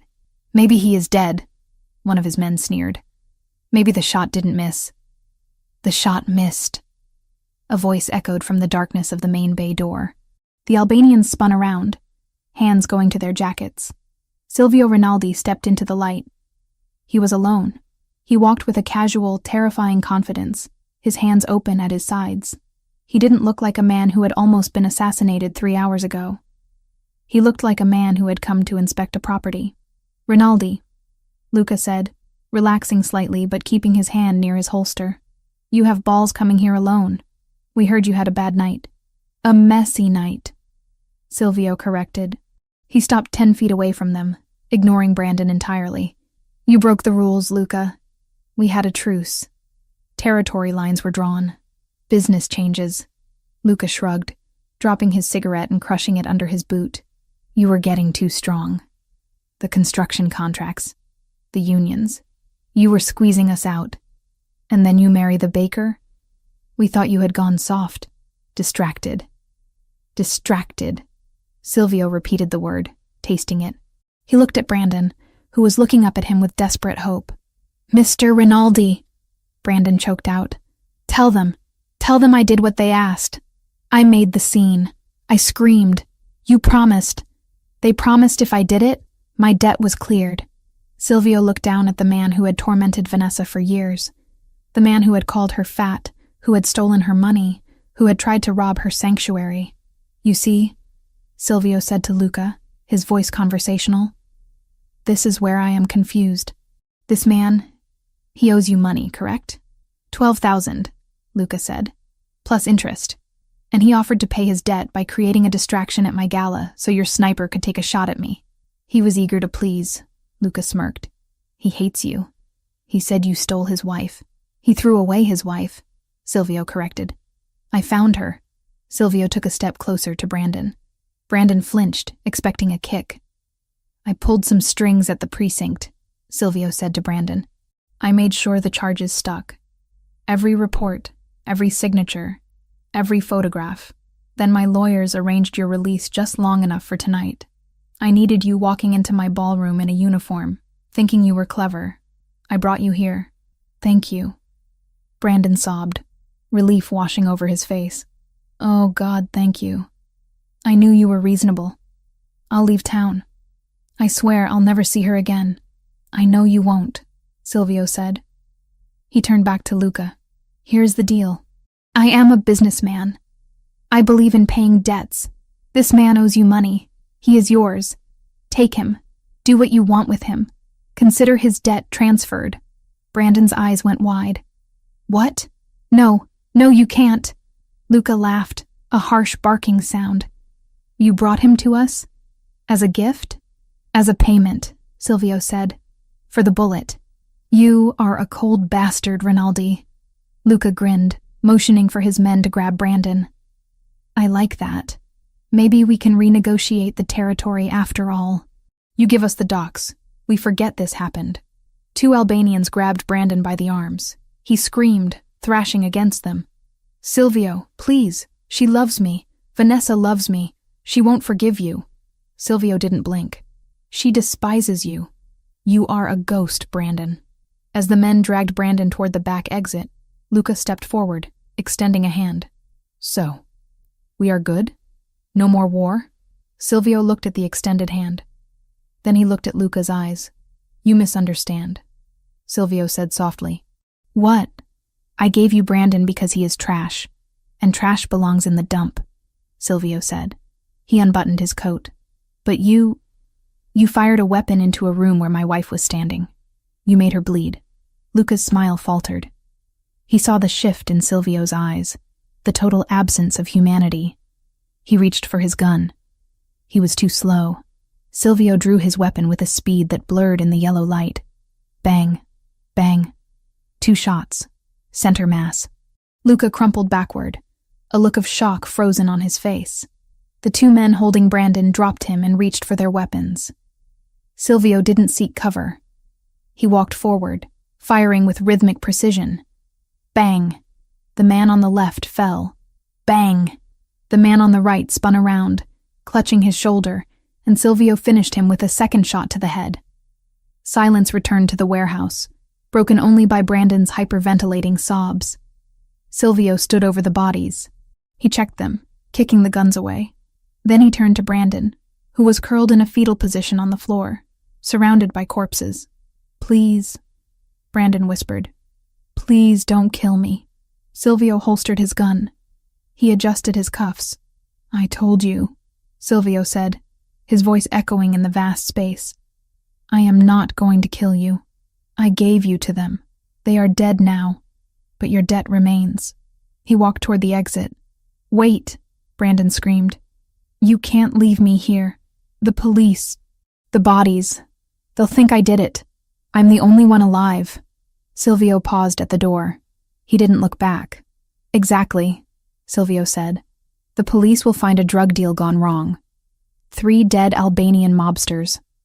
And 1 man holding the bag, with his fingerprints all over the scene and a motive a mile wide. You won't go to jail for robbery, Brandon. You're going to prison for triple homicide. You'll never see daylight again. Silvio! Brandon screamed, his voice cracking into madness. Silvio! Silvio walked out into the cold Chicago night. He took out his phone and dialed a number. Detective, Silvio said calmly. I have an anonymous tip about a shooting at the old shipyard warehouse. Yes, it sounds like a gang dispute. You might want to hurry. He hung up. He tossed the burner phone into the river. He looked at his hands. There was no blood on them, but he could feel the weight of the souls he had just dispatched. He didn't care about the Albanians. He didn't care about Brandon. He only cared about the drop of blood on the gold dress. He got into his car. Home, he told the driver. The sun was rising over Lake Michigan, painting the sky in bruises of purple and orange. The light filtered through the sheer curtains of the guest bedroom. No, her bedroom. Vanessa woke up slowly. The first thing she felt was the throbbing in her arm. The second was a wave of nausea so potent it made the room spin. She bolted upright, ignoring the pain in her arm, and scrambled to the ensuite bathroom. She barely made it to the toilet before her stomach emptied itself. She knelt there on the cold tiles, shivering, heaving until there was nothing left.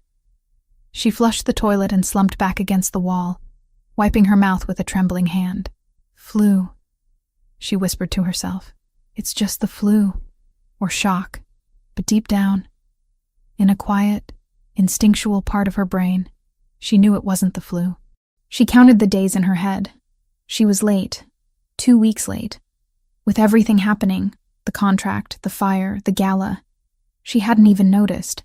Vanessa, Silvio's voice came from the bedroom. It was rough, tired.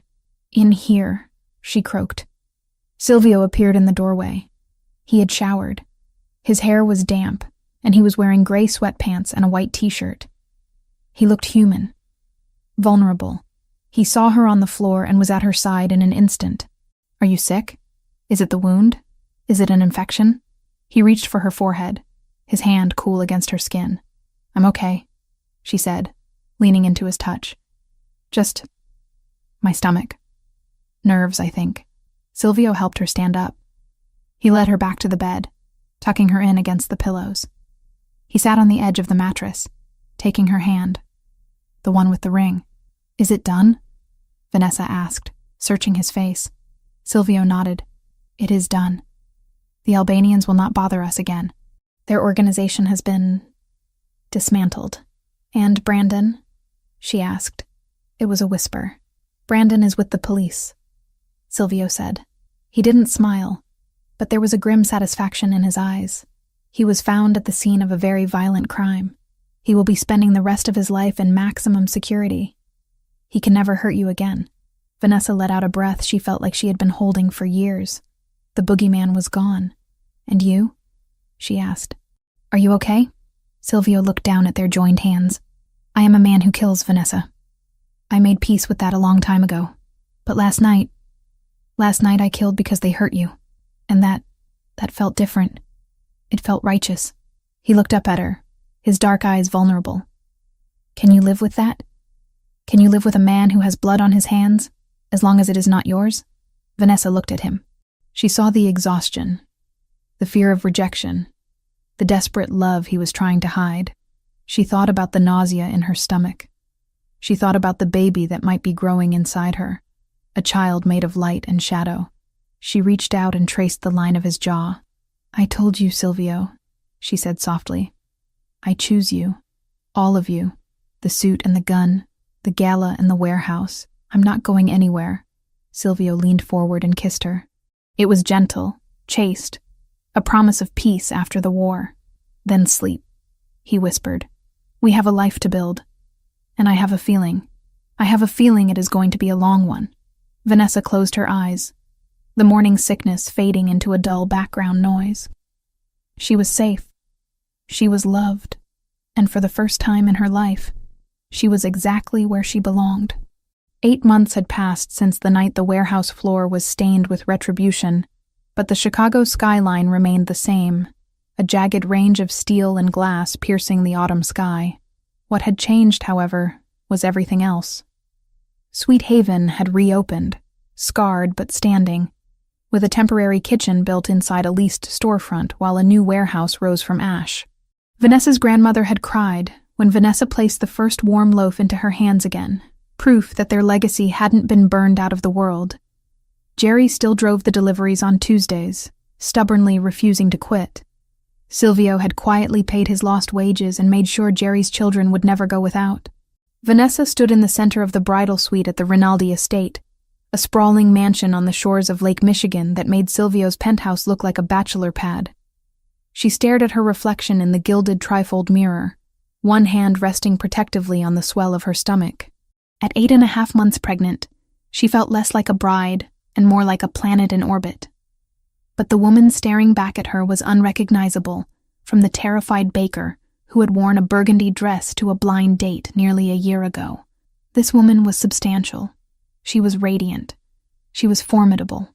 Hold still, Ness, or I'm going to stick you with this pin, Jessica warned, kneeling on the floor surrounded by layers of ivory silk.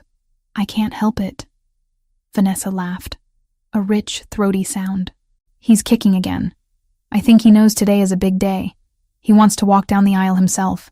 He can wait, Jessica muttered around a mouthful of pins. She stood up, smoothing the skirt of the custom gown. There, perfect. Look at you. Vanessa looked. The dress was a masterpiece of engineering and art, designed specifically to accommodate her heavily pregnant form without hiding it. It wasn't a tent. It was a celebration. The bodice was encrusted with thousands of tiny pearls that transitioned into a flowing silk skirt that draped over her bump like water over a stone.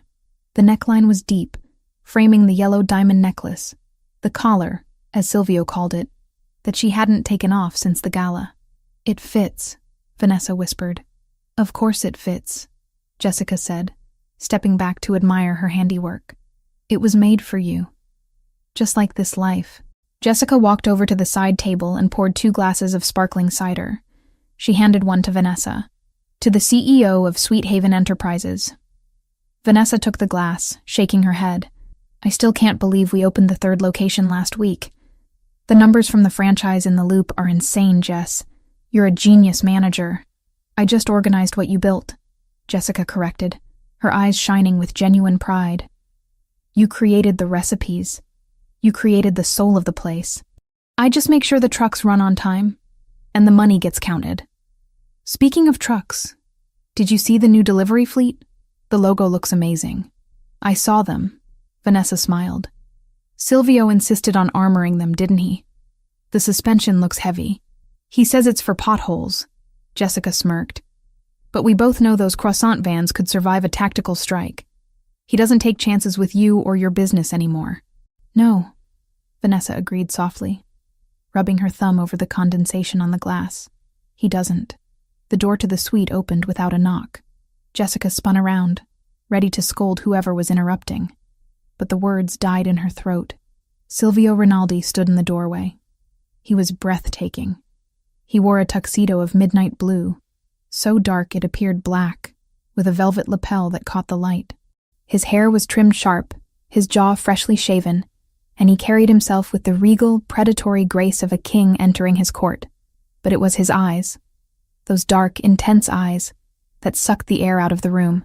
They locked onto Vanessa and didn't let go. You can't be here, Jessica shrieked, waving her hands. It's bad luck. You're not supposed to see the bride before the altar. Silvio didn't even glance at her. He walked into the room, his gaze fixed on Vanessa, as if she were the only source of gravity in the universe. I make my own luck, Silvio said, his voice a low rumble that vibrated in Vanessa's chest. And I needed to see her. Jessica looked between them, saw the electricity arcing across the room, and sighed. Fine. I'll give you 2 minutes. But if the cake collapses, I'm blaming you, Rinaldi. She grabbed the bottle of cider and slipped out the door, closing it softly. Silvio stopped a foot away from Vanessa. He didn't touch her immediately. He just looked. He scanned her from the pearl-encrusted bodice to the swell of her belly, down to the hem of the silk skirt, and back up to her face. His expression wasn't just love. It was reverence. It was the look of a man witnessing a miracle. Vanessa, he breathed. Hi, she whispered, suddenly shy under the intensity of his inspection. Do I look okay? I feel huge. You look... Silvio struggled for the word, shaking his head. He closed the distance and fell to his knees. Vanessa gasped as the most feared man in Chicago, the boss who controlled the docks and the unions, knelt on the floor in his custom tuxedo, disregarding the pristine fabric. He placed his large, warm hands on either side of her stomach. You look like life, he said, pressing his forehead against her bump. You look like everything I ever wanted and never thought I deserved. The baby kicked hard against his cheek.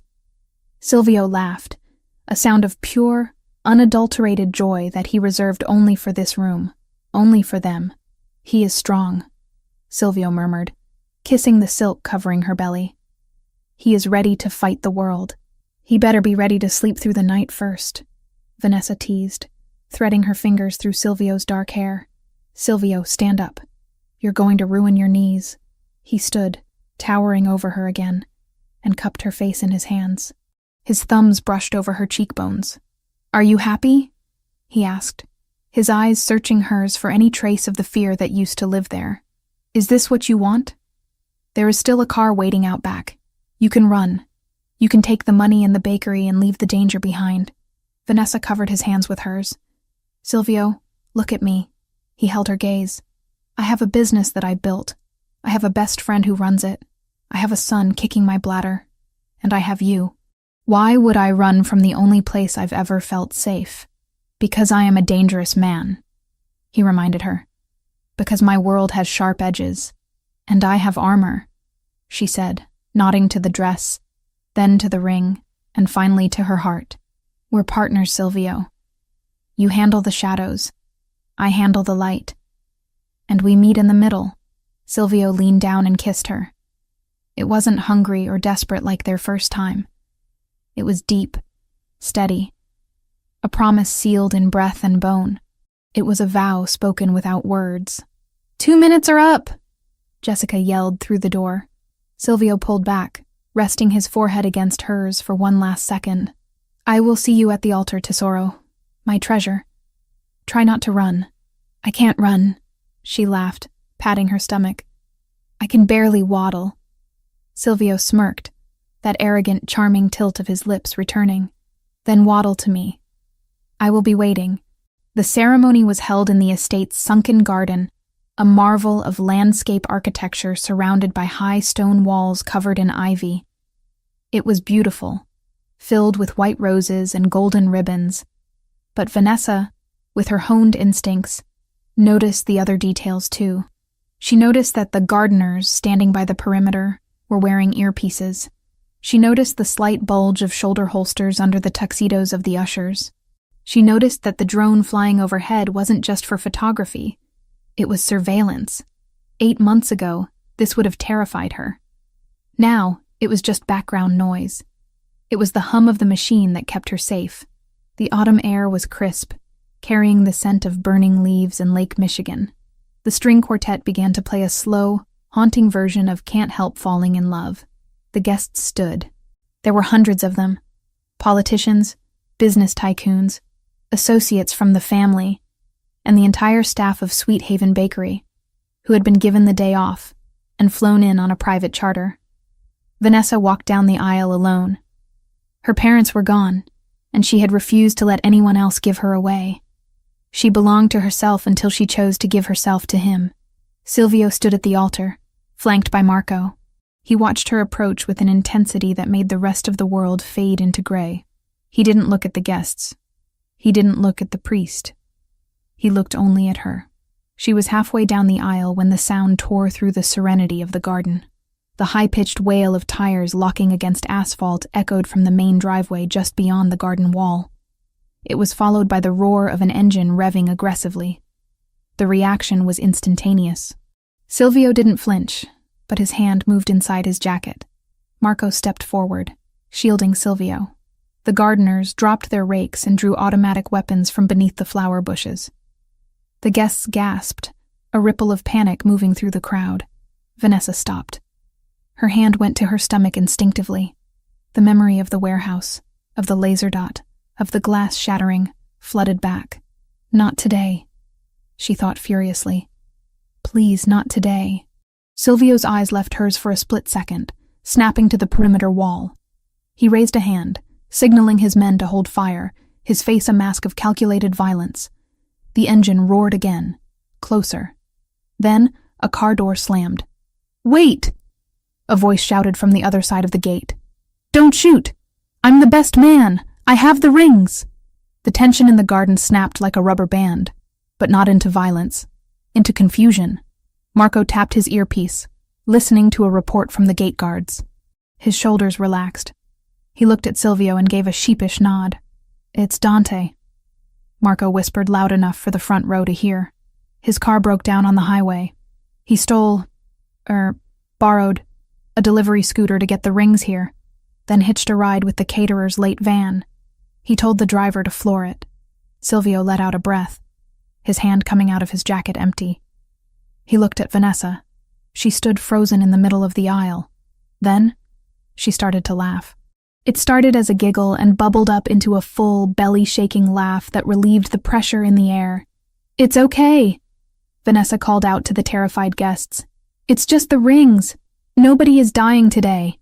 The gate burst open, and Dante, Silvio's youngest cousin, ran in, disheveled, holding a velvet pillow. I'm here. Don't kill me, boss." Silvio shook his head, a wry smile touching his lips. He stepped down from the altar, ignoring protocol again, and walked to where Vanessa stood. "Are you okay?" he asked, taking her hands. "I'm fine," she said, wiping a tear of laughter from her eye. "Just never a dull moment with you, is there?" "Never," he promised. "Shall we finish this before anyone else decides to crash the gates? Please." They walked the rest of the way together. The vows were short. They didn't need flowery poetry. They had already proven their devotion in blood and ink. "I, Silvio, take you, Vanessa, to be my wife, to protect you when the world burns, to honor you when the silence falls, To love you until my last breath leaves my body. I, Vanessa, take you, Silvio, to be my husband, to stand with you in the shadows, to be your anchor in the storm, to love you and the family we are building forever. When Silvio slid the simple gold band onto her finger, next to the massive diamond, Vanessa felt a sense of completion so profound it made her lightheaded. By the power vested in me, the priest said, looking slightly relieved that no shootout had occurred, I pronounce you husband and wife.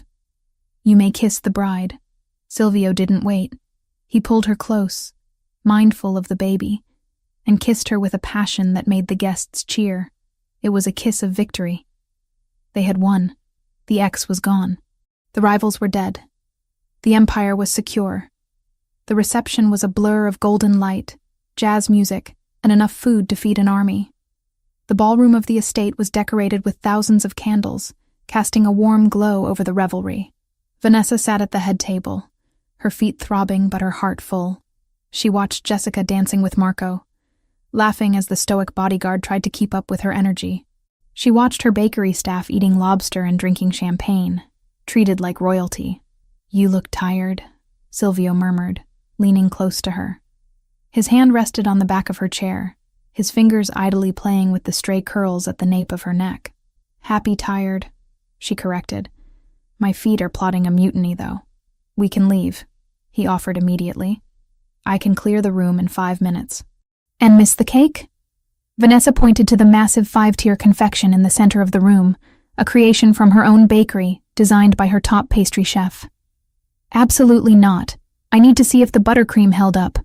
Always the baker, Silvio chuckled, kissing her temple. Come, dance with me. 1 song, then we cut the cake. He helped her up. She felt heavy, her center of gravity shifted, but Silvio held her as if she were weightless. They moved to the dance floor. The band slowed the tempo, playing a soft, instrumental jazz ballad. Silvio pulled her close, leaving space for the baby between them. They swayed gently. You did it, Vanessa whispered against his lapel. You gave me the fairy tale. A slightly twisted, dark mafia fairy tale, but a fairy tale nonetheless. You wrote the story, Vanessa, he said seriously. I just provided the setting. You are the one who turned a contract into a life. I love you, Silvio. I worship you, Vanessa. She closed her eyes, resting her head on his shoulder, letting the music wash over her. She felt the baby shift again, a low, deep pressure. Then she felt something else. A sharp, distinct pop low in her abdomen, followed immediately by a gush of warmth. Vanessa stopped moving. Her eyes snapped open. Silvio, she said, her voice strangled. He stopped instantly. What is it? Are you in pain? The cake, she said, looking down at the puddle of clear fluid rapidly expanding on the marble floor beneath her gold dress. We're going to have to skip the cake. Silvio followed her gaze. He stared at the water. For a second, the ruthless mafia boss looked completely, utterly panicked. Is that my water? Vanessa confirmed, gripping his lapel tighter as a contraction hit her.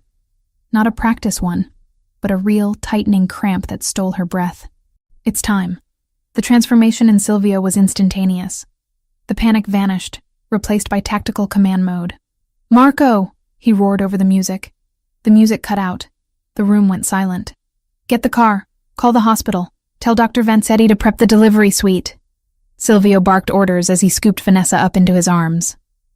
Silvio, I can walk, she protested, though another contraction made her wince. You are in labor.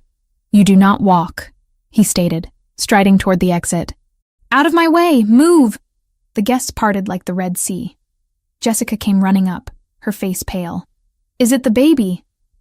It's the baby! Vanessa called out over Silvio's shoulder, actually laughing despite the pain. Jess! Save me a slice of cake! Go! Go! Jessica shouted, clapping her hands. Silvio carried her out of the ballroom, down the grand steps, and into the waiting limousine that Marco had already pulled up. He settled her in the back seat, shouting at the driver to drive. As the car sped away, leaving the party behind, Vanessa gripped Silvio's hand. The pain was intensifying, coming in waves. Breathe, Silvio coached, looking more stressed than he had during the shootout. In and out, just like the class. You hated the class, she panted. I hated the pillows, he corrected, wiping sweat from her forehead with his silk handkerchief. The breathing was logical. You are doing great, Tesoro. My treasure. We will be there in 10 minutes. Silvio, she gasped as the contraction peaked. If I break your hand, I'm sorry. Break it, he offered, offering his other hand too. Break whatever you need.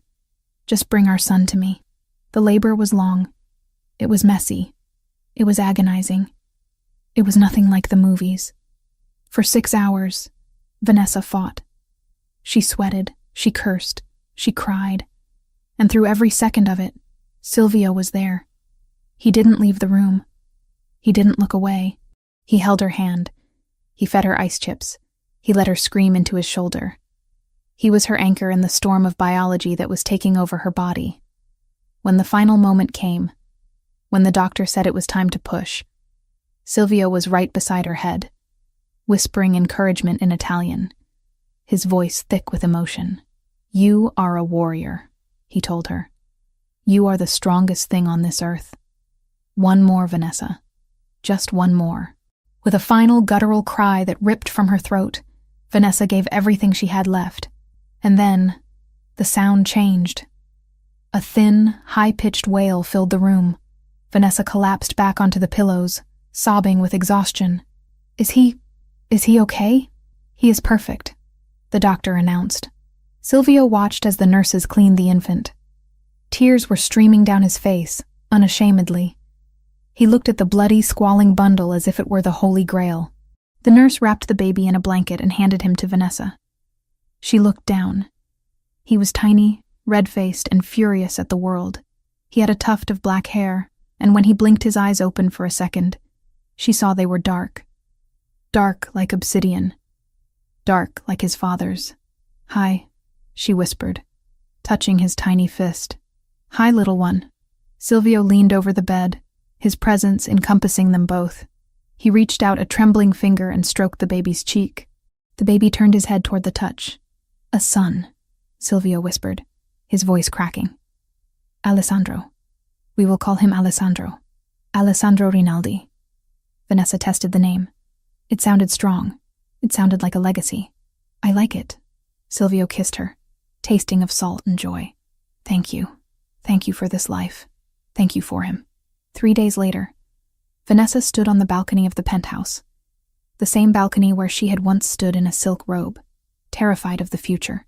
The city of Chicago lay spread out below them, a grid of lights twinkling in the twilight. She held Alessandro in her arms. He was sleeping, wrapped in a blanket knitted by Jessica. Silvio came up behind her, wrapping his arms around her waist, careful of her healing body. He rested his chin on her shoulder, looking down at his son. He is sleeping? Silvio asked softly. For now. Vanessa smiled. He has your temper, though. When he's hungry, the whole building knows it.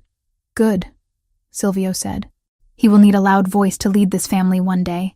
Vanessa leaned back into him. You know, a year ago, I was serving pasta and dodging a man who called me worthless. I was counting pennies to pay rent. I thought my life was over. And now, Vanessa looked at the reflection in the glass door.